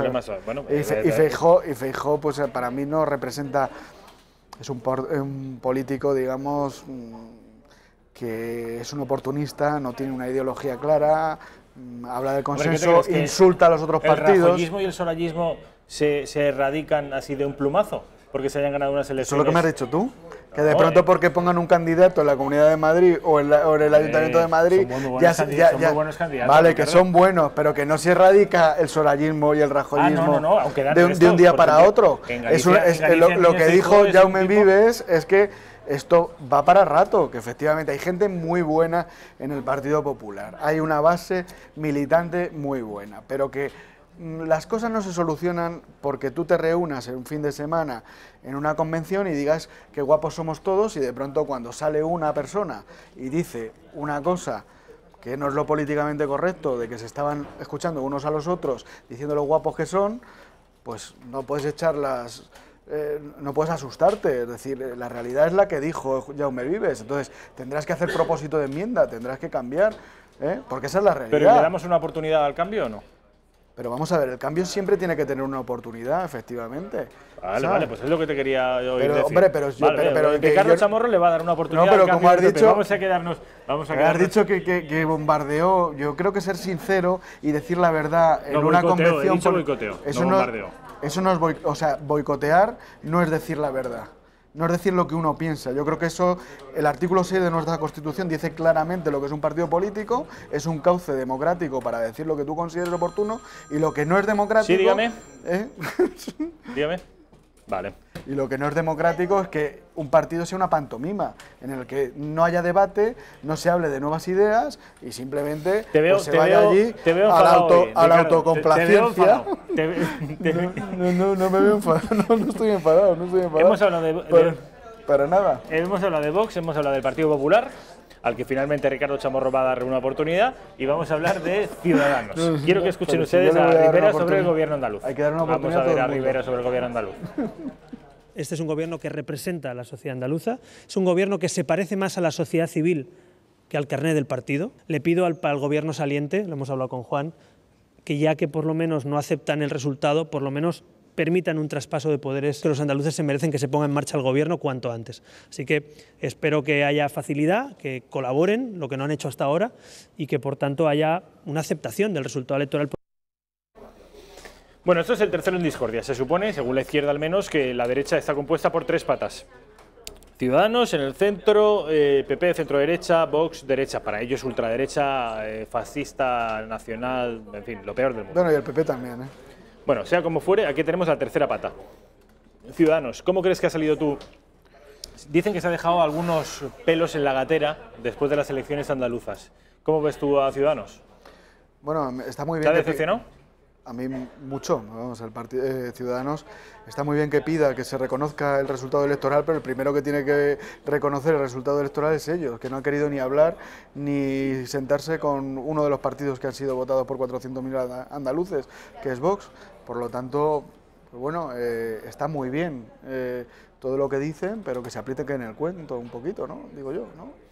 Yo soy de la opinión de que Ciudadanos, que sabes, un partido que es frágil a la hora de mantener los equilibrios, en tanto que pertenece o está ubicado geográficamente en el centro, bueno, pues tiene una sensibilidad más progresista y una sensibilidad más conservadora, una sensibilidad liberal. Yo creo que la sensibilidad conservadora, que no sé si puede estar dentro del partido en términos de absolutos en torno al 30, 40 o incluso al 50% de sus votantes, creo que esta ha quedado un poco decepcionada con lo que ha ocurrido en Andalucía.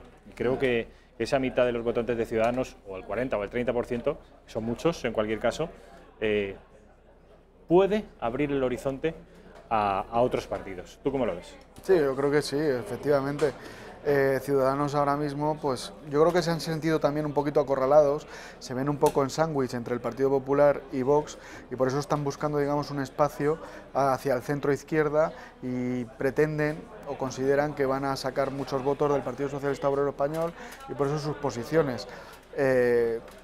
Yo creo que han decepcionado, y además el problema que tienen es que hay mucho votante que no estaba de acuerdo con el Partido Popular y consideraban que Ciudadanos era una alternativa de centro-derecha, pues les ha decepcionado cómo han tratado, yo creo, a Vox y las posturas que han tomado con respecto a Andalucía, ¿no? Y con respecto a determinadas peticiones que hacía Vox, que yo creo que comparte muchísima gente de su electorado. Entonces puede que haya un vuelco de votos hacia Vox, que anteriormente no se veía materialmente como un voto útil, y después de lo de Andalucía y después de las posiciones que ha tomado Ciudadanos, puede ser que gente se le vaya. Por ejemplo, hay algunos políticos, en particular como Toni Cantó, que enseguida está diciendo que bueno, que él sí estaría de acuerdo en llegar a un acuerdo, o sea, sí estaría de acuerdo con formar gobierno, o por lo menos escuchar o aceptar, digamos, que Vox estuviera en un gobierno tripartito en Valencia, ¿no? Entonces hay determinados políticos que está viendo, dice, bueno, vamos a ver, vamos a ser coherentes, porque lo que puede ocurrir en muchísimas regiones es que lo que ocurre en muchísimas regiones es que tengan que pactar con Vox, y entonces esas posiciones tan cerradas pues les puede perjudicar luego a la hora de llegar a acuerdos. Estás muy intelectual, ¿eh? Te quedan bien esas gafas, ¿eh? Ricardo Chamorro, ha sido un placer, como siempre, el análisis. Hemos hablado del PP, de Vox y de Ciudadanos, de los tres partidos. Vamos a publicidad y a la vuelta estamos con Carlos Bustos y Carlos Cuadrado. Centinela, hoy Centinelas del Misterio en plural en Intereconomía en la redacción abierta.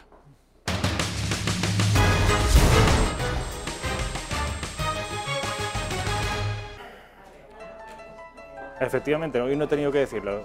Mi compañera Raquel Sanz se ha acordado de poner esta música. Sube un poquito más, Raquel. Sube más. Hoy vamos a saco. Pero a saco, Carlos. No me hagas reír, por favor.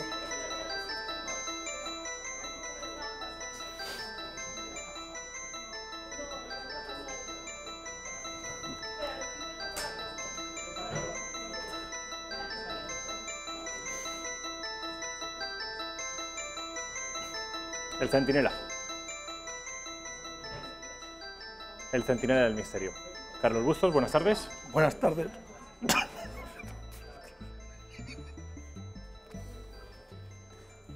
Carlos Cuadrado, buenas tardes. Buenas tardes. Ay. ¿Bien? Vale, sí, perfecto. Perfecto. No te veo perfecto, no te veo perfecto. Bueno, ya saben ustedes que es la sintonía más reconocible de la televisión en España, el Centinela del Misterio, y también y sobre todo de la radio, que es el programa hermano. Nosotros somos el hermano pequeñito del Centinela del Misterio Radio, que ha cumplido, si no cuento mal, 101 programas o 102 en la radio. 101. 101. Este es el 32º programa. Va bien, va bien. ¿Qué te parece? Genial. Estupendo. Normalmente, vamos a ver si consigues aguantarte hoy la risa, porque es un programa de misterio en el que vamos a hablar de cosas Ya, Rafa, pero en fin, que no son no cosas... debo contar lo que tengo que contar o lo que tendría que contar. Insisto, no debo contarlo, pero vamos a ver qué ser humano, después de lo que yo he visto los últimos 10 minutos antes de entrar en directo, no es capaz de no aguantar la risa. No, que no lo voy a contar. Bueno, no sé qué habrá visto mi compañero en la redacción de esta casa, pero el caso es que... Y ya, a ti. A mí. A ti. Bueno, Carlos Bustos ya lo conocen, es periodista, es el director del Centinela del Misterio, además de ser empresario y un tipo que siempre va a la moda en cuanto a calzado deportivo. Es muy habitual verle en Nueva York en los grandes almacenes Macy's, donde suele comprar ustedes no lo ven, pero es las Nike siempre, como dicen los americanos, las Nike siempre son el último modelo, siempre blancas, siempre relucientes y con ese look siempre de hombre moderno. Moderno en lo moral y en lo social, pero conservador en lo político, ¿no es así? Sí, es justo. Te que dejo con Carlos. A Carlos Cuadrado también lo conocen y además no sé ustedes si le habrán visto en las últimas semanas porque alguna intervención suya en la televisión, en una televisión nacional, no, televisión nacional no, de carácter autonómico, ¿no? Telemadrid. Ha sido en Telemadrid, una intervención de Carlos en Telemadrid, donde aquí el amigo soltaba algún zasca, imponía su criterio en base a datos científicos, rigurosos, objetivos, verdades incómodas que la mayoría de los medios de comunicación y de mis compañeros periodistas no están acostumbrados a escuchar. Bueno, pues Carlos Cuadrado, que es criminólogo, que es además el presidente de la Asociación Profesional de Criminólogos de España. Pues se dedicó a decir una serie a ofrecer y a hacer públicos, sin aspavientos y con toda serenidad, una serie de datos, en fin, que a sus interlocutores pues no le gustaron demasiado y sin embargo eran datos muy ciertos.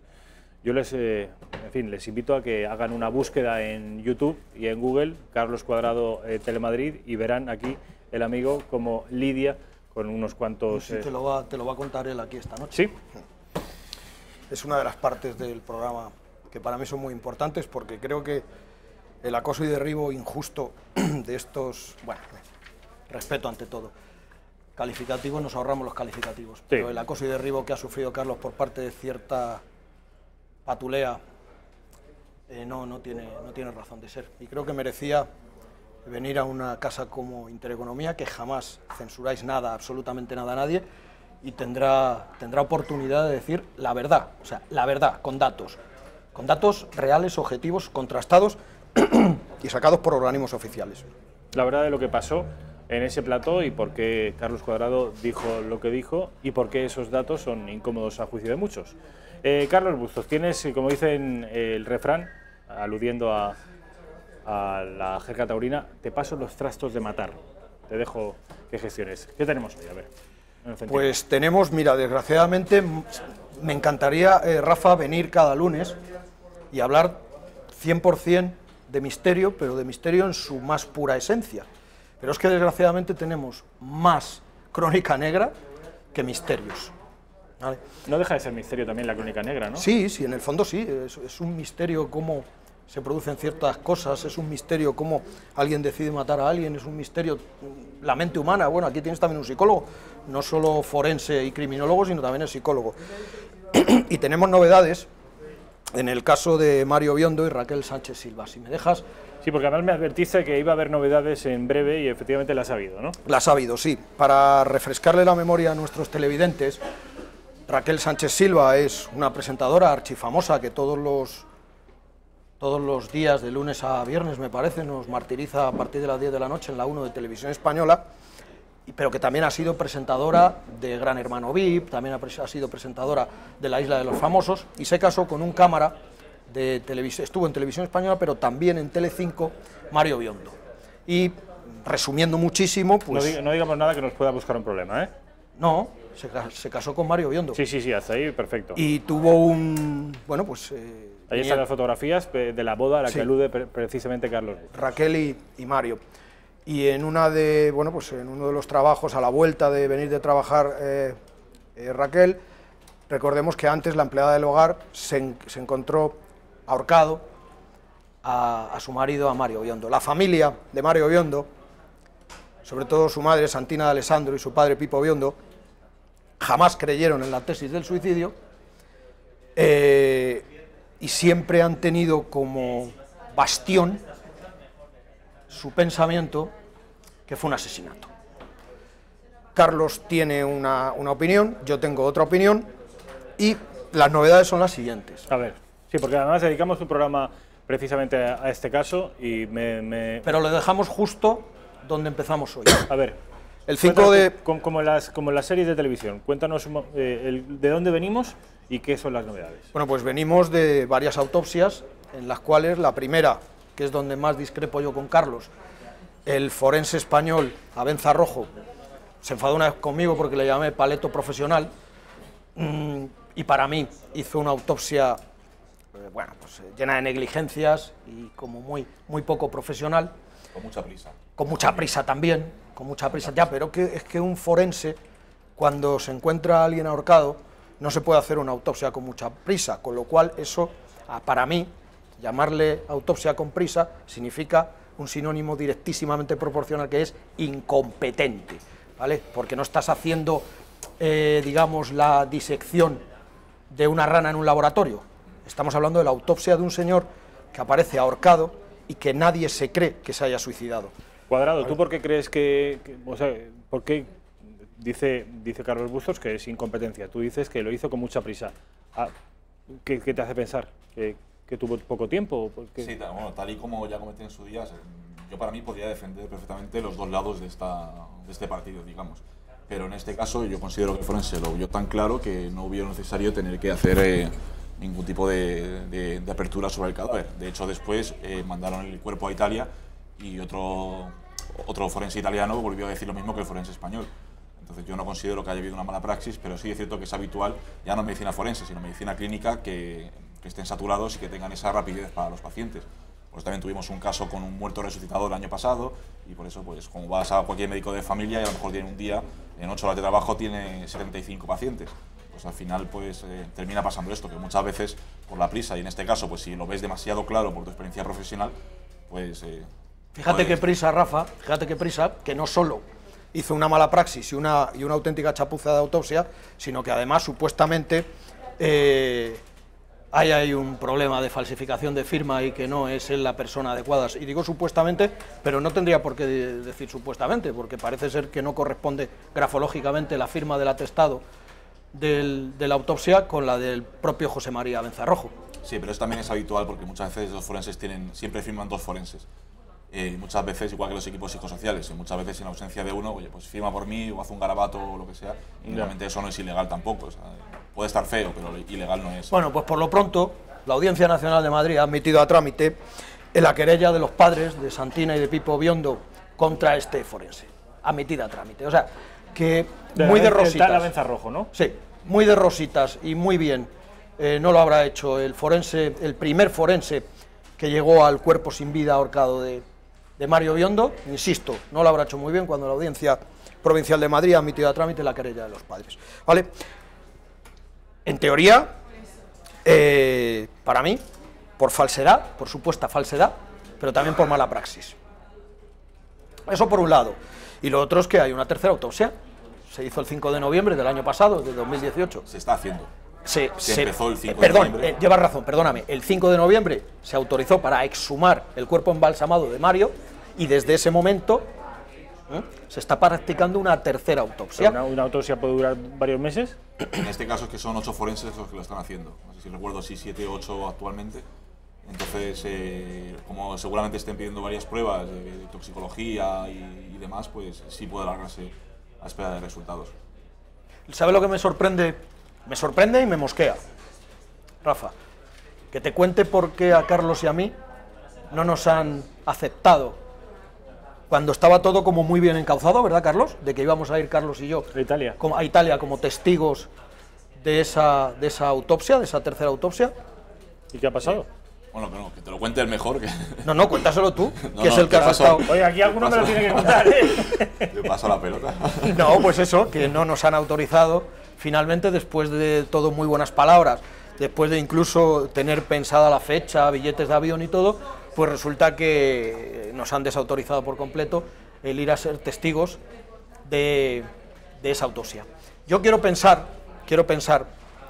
porque cuando yo decido hacer este programa y entrevisto a Santina y entrevisto a muchísima más gente muy relacionada y muy puesta en este caso. Por curiosidad, ¿cómo hablaste con la madre? ¿En español? En italiano. ¿Hablas italiano? Molto bene, ragazos. Entonces,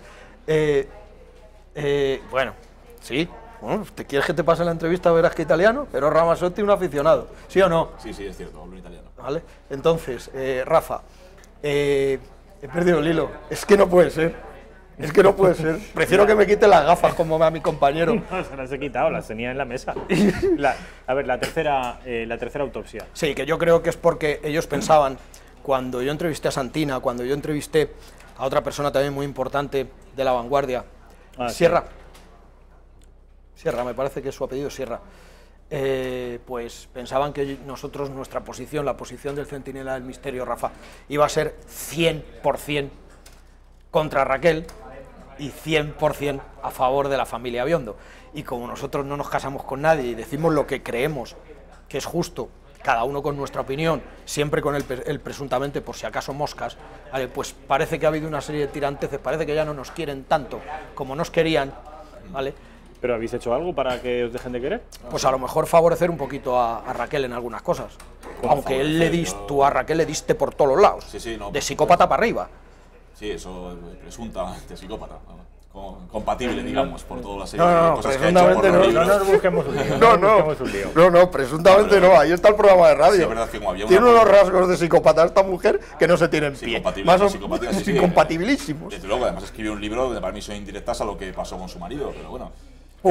Que aquí el problema que hubo con la familia de Biondo es que yo dejé claro que había una opción de que pudiera ser la que ellos no esperan, es decir, que se confirmara el suicidio.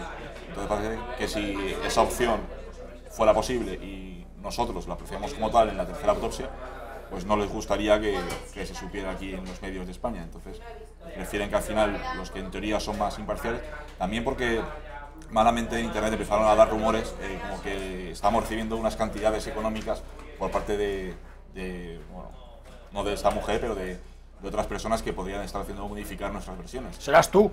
No, pero eso dijeron. Sí, que lo dijeron. Que vosotros estabais a sueldo de ¿De Raquel? Sí. Sí, sí, sí. Mentira, claro. Hombre, ¿tú qué crees? Yo creo que Se ha dejado de seguirme en Instagram. ¿Ah, sí? Que yo a sueldo de Raquel, si acabo de decir, y ya dije en su momento, vale, que nos martiriza con un programa todos los días a partir de las 10 de la noche, en la 1 de la televisión pública que pagamos todos. Vale. Vale, yo me quedo con una cosa. Ese ha sido el motivo por el que no habéis viajado a Roma. Sí. ¿Cuándo finalizará esa tercera autopsia? A finales del mes de enero está previsto que se den los resultados de la autopsia. Que ¿la semana que viene? Posiblemente. Puede ser, sí. Y te contaremos. Sacaremos una pildorita para la redacción abierta, simplemente para no extendernos mucho más. Pero yo me quedo con dos cosas muy importantes. La primera, y ahí estoy un poquito en contra de Carlos, en el sentido de que para mí no es suicidio y para mí hay algo mucho más. Hay algo mucho más serio detrás de que este hombre se suicidara, que para mí no es suicidio. Y para mí, si las autoridades italianas admiten exhumar un cadáver embalsamado y practicarle una tercera autopsia, eso es por algo. Que estamos hablando de las autoridades italianas. Y segundo, la Audiencia Provincial de Madrid ha admitido a trámite esa demanda de los padres contra Benza Rojo por mala praxis y supuesta falsedad. Con lo cual, esto es la novedad principal. Y con eso ya te digo todo. Bueno, ¿cuál es vuestra apuesta? ¿Qué creéis que puede ocurrir la semana que viene cuando se conozcan los resultados de la tercera autopsia? Yo creo que no va a cambiar nada. No va a cambiar nada. Yo pienso que no.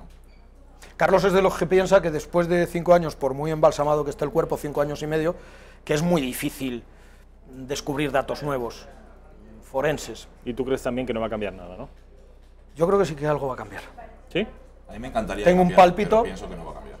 Pues yo creo que sí que va a cambiar. Yo creo que nos van a sorprender con un par de datos importantes y nuevos. Ojalá. Yo sí lo creo. Desde luego sería muy interesante. Bueno, esto con respecto a las novedades del caso de Mario Biondo, que saben ustedes que aquí en el Centinela les vamos dando buena cuenta de él e incluso dedicamos... Es que somos los pocos, un Centinela. ¿Qué poder tendrá Raquel en la televisión española en general? Y en las productoras, ¿verdad? Que prácticamente nadie pone al día y nadie habla de este tema. Ni para bien ni para mal, nadie lo toca. Hay un tema tabú. Creo que también lo tocó. La Vanguardia, y un poco 13TV. Bueno, esto con respecto a este asunto, que ya les digo, que la semana que viene se esperan noticias y además de cierto alcance. Vamos a ver el resultado y aquí estarás Carlos Bustos, no sé si Cuadrado, pero al menos uno de los dos estará para comentarnos las novedades. Pasa que Cuadrado con este tema más que Cuadrado es cuadriculado, pero bueno, no me importa que venga conmigo si en el fondo nos queremos mucho. Bueno, con respecto a, creo que un caso que tiene que ver con también con nuestro país y además que ha conmocionado hace bien poquito a la nación entera cuando se supo qué ocurrió, que es el caso de Laura Luelmo, ¿no es así? Sí.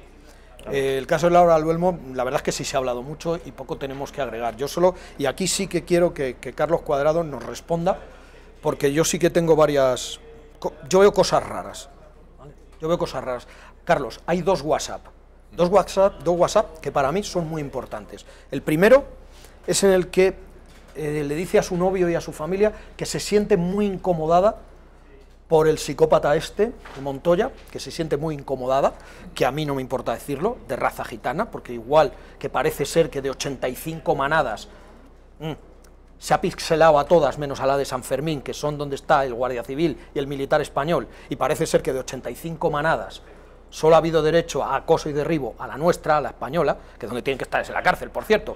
Pero eso no quita que las otras 84, ¿por qué carajo están pixelados y se quitan datos y todo, cuando solo se debe pixelar a los menores de edad? Bueno, pues estaba diciendo que hay dos WhatsApp que a mí me llaman poderosísimamente la atención. Uno de ellos es que se siente incomodada por el vecino, que insisto, yo no me corto, de raza gitana, tal Montoya, y hay otro WhatsApp que para mí, a ti sin embargo, no te dice nada, y a mí me dice mucho, que es cuando dice, no voy a salir a correr porque hace mal tiempo. ¿Vale? Ese, para mí, que tú demonizas un poco a la Guardia Civil en este caso, ese para mí es muy importante, porque la gente piensa, y la Guardia Civil piensa, que de decirle al novio no voy a salir a correr porque hace mal tiempo, finalmente ha podido salir a correr, cambiar de opinión, salir a correr, como era nueva en el pueblo, como hacía mal tiempo, los guardias civiles y los investigadores se agarran a que al salir a correr haya podido caerse al desconocer el paraje y por el mal tiempo haya podido caerse y esté tirada en alguna cuneta o en algún barranco con una pierna rota. Tú a eso no le das importancia. ¿Pero por qué tú a eso no le das importancia? No, no es que no le dé importancia, pero tenemos en cuenta que hay ciertos datos que las autoridades saben. Y ya no las autoridades, sino hay varios guardias civiles del pueblo, de los pueblos colindantes, que han dicho que ellos desde el primer momento sospechaban del tío ese. Entonces, si tienes un equipo de investigación, desaparece una mujer y justo enfrente vive un asesino ya condenado por delitos similares, pues creo que lo más lógico hubiera sido empezar a investigar por esa... Sí, querido Carlos, pero tú sabes perfectamente que hasta el día 13 no piden los datos del vecino que la incomoda y es cuando caen que de los 50 años que tiene, 22 se los ha pasado en la cárcel. Vale, de acuerdo, que en teoría esos datos no se los dan hasta el día 13. Claro, pero es a lo que voy, pero según la autopsia forense, ella fallece del 14 al 15. Por lo tanto, el 13, que la Guardia Civil tenía esos datos, podría haber investigado a esta persona y quizás no. Si no hay denuncia. Si hasta ese mismo día 13 por la mañana no pone la denuncia, solo se pone la denuncia. No hace falta una denuncia para esto. No hace falta una denuncia para intentar buscar un desaparecido y como me dijiste tú a mí en el programa de radio. Por eso pidieron datos de este hombre. Claro, pero no hace falta una denuncia para... Tú ponías mucho énfasis en que ya habría que haber metido desde el primer día a los perros rastreadores en la casa de Laura. Y no hace falta una denuncia para eso. La denuncia no la ponen hasta que la chica no falta el día 13 por la mañana a trabajar donde era profesional el instituto del pueblo. La pusieron el día 13. El día 13 reciben los datos de esta persona que es su vecino. Y ella, según los forenses, fallece del 14 al 15. Por tanto, si desde el día 13 con esos datos ellos hubieran empezado a investigar por el principal sospechoso... Por esa regla de 3 mucho antes, querido. Porque el WhatsApp donde dice que el vecino la incomoda, ese es de mucho tiempo atrás. Bueno, pero eso no sé cuándo lo descubren las autoridades, pero lo que sí es cierto es que el día 13 ellos reciben la información de que esta persona está enfrente y tiene esos antecedentes. Entonces yo pienso que hubiera sido más correcto empezar por ahí, como los propios guardias civiles de la localidad han salido en medios diciéndolo, que ellos avisaron a los que estaban investigando diciendo, oye, ¿por qué no empezamos por esta casa? Porque este hombre pues ha estado en prisión por esto, su hermano también y bueno... Esto que estás diciendo, Carlos, no lo había escuchado yo, es algo que muchos hemos pensado, pero quizá como todos tenemos, y además de manera muy justificada, en tan alta estima nuestras fuerzas y cuerpos de seguridad del Estado y pensamos que son infalibles y que tenemos la mejor policía del planeta y seguramente la tengamos, hay veces que nos cortamos mucho a la hora de criticar. Se puede criticar cualquier cosa menos a la Guardia Civil y la policía. Y tú estás criticando a la Guardia Civil y a la policía porque consideras que, en fin, que operaron. Y esto es algo que hemos pensado, yo creo que muchos y no lo hemos dicho. ¿Por qué demonios no se empezó por este hombre? A ver, a mí no me gusta criticar porque evidentemente pues siempre de cada 100 casos 98 son excelentes. Pero en este caso en concreto creo que ellos se dieron cuenta de su error porque ellos mismos salieron a dar información que no deben hacerlo porque está prohibido por ley cuando hay un secreto de sumario, diciendo que ellos afirmaban que ella murió el día 13 cuando los forenses afirmaban que fue el 14 al 15. Rafa, es que la Guardia Civil rectifica el informe científico, pero no solo lo rectifica y rectifica a los forenses, sino que además sale en rueda de prensa a hacer pública la rectificación a los forenses. Pero más todavía, el error más grave es que cometen la irregularidad, y corrígeme si estoy equivocado, ilegal, porque se están saltando el secreto de sumario. Eso lo hace la Guardia Civil. Ese problema que ¿Por qué? Porque si la Guardia Civil asume que efectivamente esta mujer murió el 14 o el 15 de diciembre, la lectura que se desprende inmediatamente es: oiga, pues esas 48 horas ustedes no hicieron nada y seguramente esta mujer estaba viva, la hubieran podido salvar la vida. Esa es la lectura que se desprende. Por eso a la Guardia Civil, entiendo, le interesa decir e insistir en que esta mujer murió el día 13, ¿no? Eso es lo que parece ser. Pero ¿y a quién creemos? ¿A los científicos o a la Guardia Civil en qué se basa? En sus expertos. Yo me fío más de los forenses que han hecho la autopsia. A ver, la autopsia preliminar, dice que murió de un golpe en la cabeza 2 o 3 días antes de desaparecer. Por eso el 14 eso dice, pero escucha, eso 3 días antes de desaparecer, no. De encontrarla. 2 o 3 días antes. Después de desaparecer. Después de desaparecer. Eso dice la autopsia preliminar. Sin embargo, la autopsia definitiva revela que falleció antes de transcurridas 8 horas de su desaparición. Cuidado. ¿Cómo explicamos eso? Claro, ha habido contradicciones con respecto a las autopsias, ¿eh? A ver si ahora va a llevar razón la Guardia Civil. No, claro. Es que esa autopsia yo no la he leído, pero por lo visto esa es la autopsia que deduce la Guardia Civil. O sea, no, esta es la autopsia definitiva. Yo esa no la he leído. Y esto lo dice El País y 20 minutos hace 3 días. Según el diario El País y según 20 minutos, leo literalmente: la autopsia definitiva de Laura Luelmo revela que falleció antes de transcurridas 8 horas de su desaparición. Esa es la definitiva. Cuando la preliminar hablábamos de 48. Las 24 o 48 horas, efectivamente, de su desaparición, claro. Si ese caso es cierto, en ese caso no habría problema con respecto a la Guardia Civil. Aún así hay una mala praxis de la Guardia Civil por salir en rueda de prensa a desmentir a unos forenses y encima desvelando un secreto de sumario. Eso desde luego no tenían que haberlo hecho, pero bueno. A ver. Y ¿Qué más novedades tenemos con más novedades que ahora vengan aquí a decir, como esto que ha pasado en Zaragoza, si hay una prisión permanente revisable o una cadena perpetua. En Zaragoza resulta que su propia abogada, que ya... Es que esto, de verdad, esto es, con perdón, como decía mi abuelo, para mear y no echar gota. O sea, se carga a 2 personas, pues esto es exactamente igual. Este tío, el asesino de Laura Luelmo, cuando se lo llevaban a la cárcel, decía, por favor, no me saquéis ya de aquí. ¿No lo has oído? Lo voy a volver a hacer. Que lo voy a volver a hacer. ¿Vale? No, hay que educarlo en valores de convivencia y valores feministas, dicen algunos y algunas. Es que a este tipo de monstruos desalmados no se les puede educar en nada porque son depredadores y va en su naturaleza, como la de escorpión. El escorpión sabe que se va a morir pinchando a la rana que la está trasladando de una parte a otra del río y sin embargo la tiene que pinchar porque va en su naturaleza. Este tipo de monstruos saben que se van a pasar el resto de su vida pudriéndose en la cárcel y sin embargo siguen matando. ¿Por qué? Porque va en su naturaleza. Ni educación ni gaitas. ¿No? ¿No estás de acuerdo conmigo? Hay personas que no son educables. No, en este caso es una forma de ser. Siempre es verdad que se criminaliza a los psicópatas, que no tiene por qué ser así. Hay psicópatas que eligen ser empresarios de éxito. Este es un psicópata que ha elegido matar. O sea, va a ser siempre así, desde luego. Y encima es un depredador sexual. Por lo tanto, no va a cambiar. No hay reinserción posible, no hay tratamiento posible. Lo único que queda es como que es por el motivo por el que estuve en principio en Telemadrid fue por la prisión permanente revisable. Pues, colócate esto bien y si te parece... Sí. Que estamos en el momento para que nos cuente la anécdota de Telemadrid. Déjame que comente una cosa nada más con respecto al tema de Laura Luelmo, y es que alguien me explique, con tantísimos asesinatos, con tantísimas manadas, con tantísimas violaciones, ¿qué hacen los colectivos feministas manifestándose en contra de la PPR? ¿A quién defienden? ¿A sus propios agresores? Esos no tenían que volver a pisar la calle. Y no tenían que volver a pisar la calle, y no lo dice Carlos Bustos porque es de derechas, ni lo dice Carlos Cuadrado. Nos lo dijo una integradora social en nuestro programa. Las integradoras sociales se están partiendo la cara a diario con presos en las cárceles para tratar de eso, de integrarlos. Y más radical que ella, que aseguro que lo más parecido que tiene a la derecha, que tienda a ser de derechas, es que tiene una mano, un brazo y un ojo derecho, y una pierna. O sea que de derechas la integradora social que estuvo en el Centinela no tiene nada, todo lo contrario, más bien. Y taxativamente, sentando cátedra, dijo, estos no se rehabilitan en la vida. Prisión permanente revisable. Una integradora social en nuestro programa de radio de la semana pasada, Rafa. Bueno, vamos a ir a publicidad. A la vuelta Carlos Cuadrado nos va a hablar de esa anécdota que ocurrió en Telemadrid y que tuvo que ver con una serie de datos que expuso Carlos Cuadrado y que a los que estaban allí presentes pues parece que no acabaron de gustarles. Publicidad y enseguida estamos de nuevo con ustedes.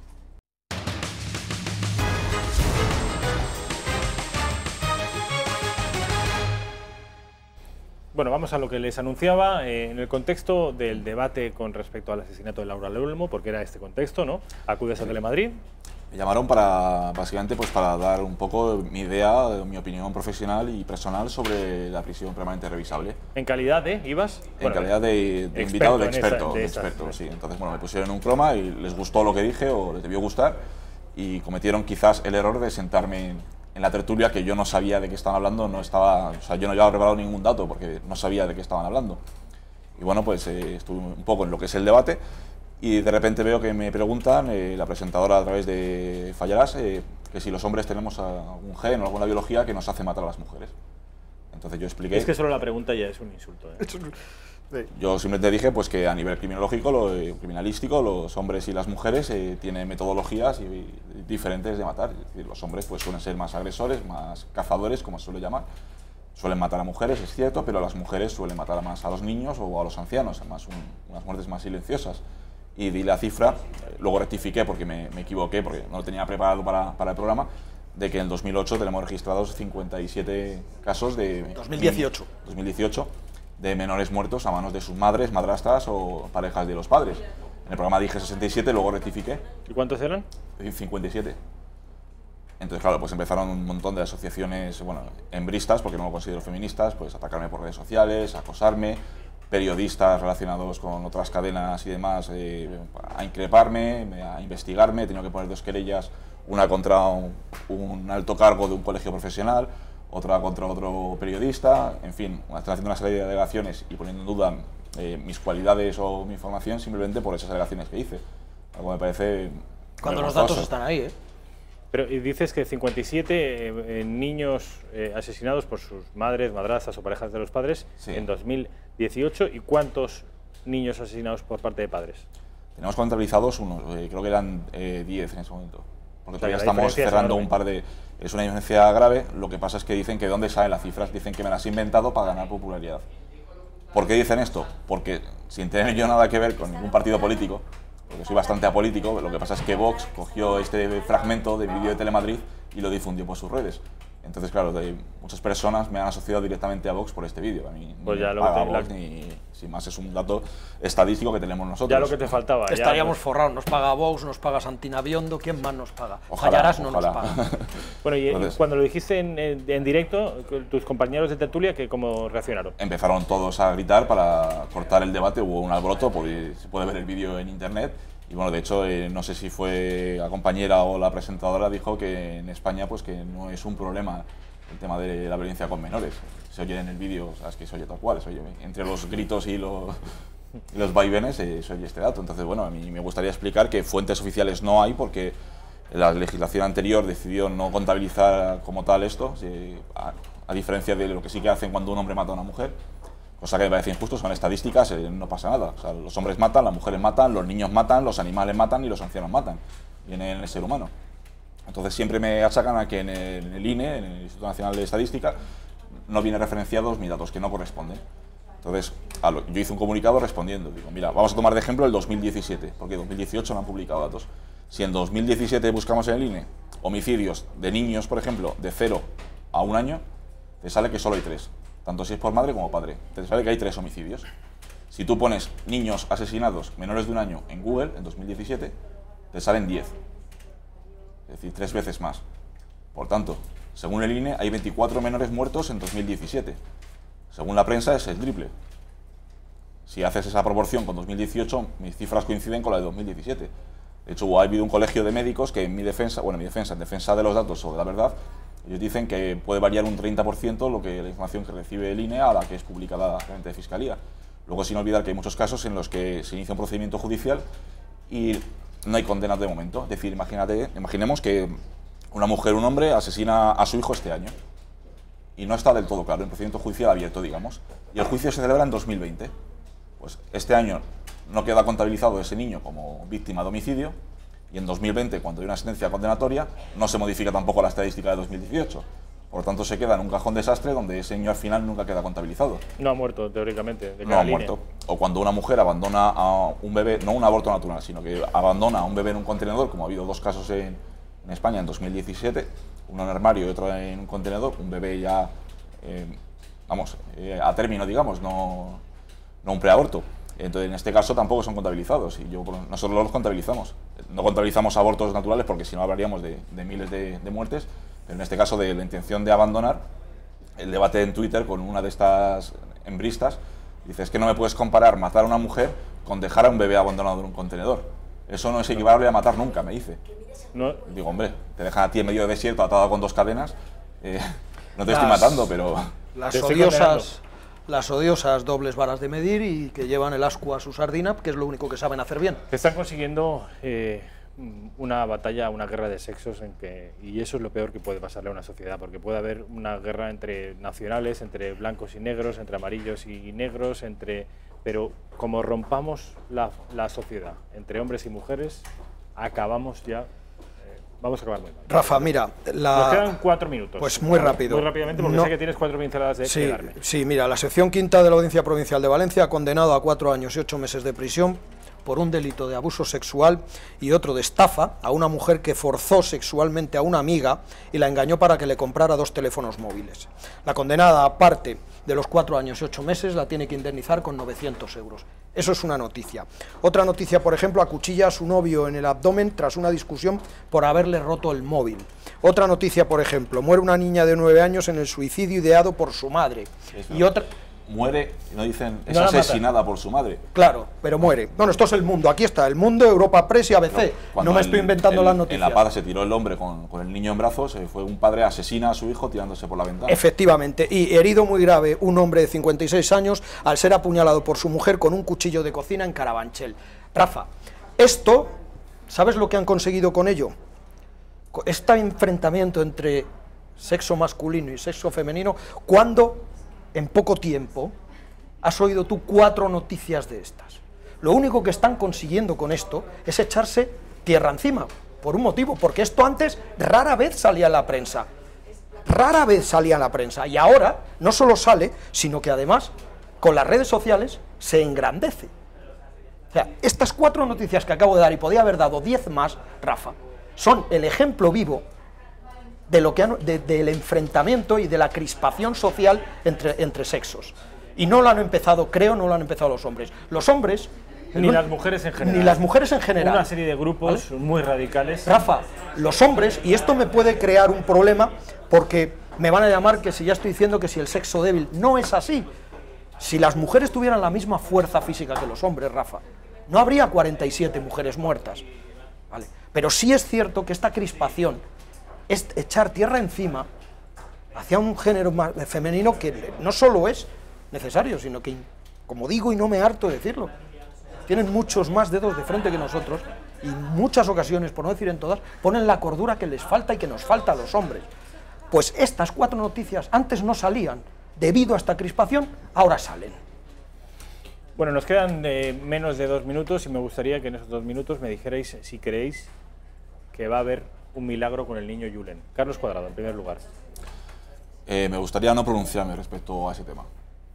No, yo sí me voy a pronunciar. A mí me ha sorprendido muchísimo y lo pongo entre comillas, entre corchetes, entre paréntesis. Le pongo supuestamente, que hay gente que está diciendo, incluso propio Guardia Civil, que no hay niño en el pozo.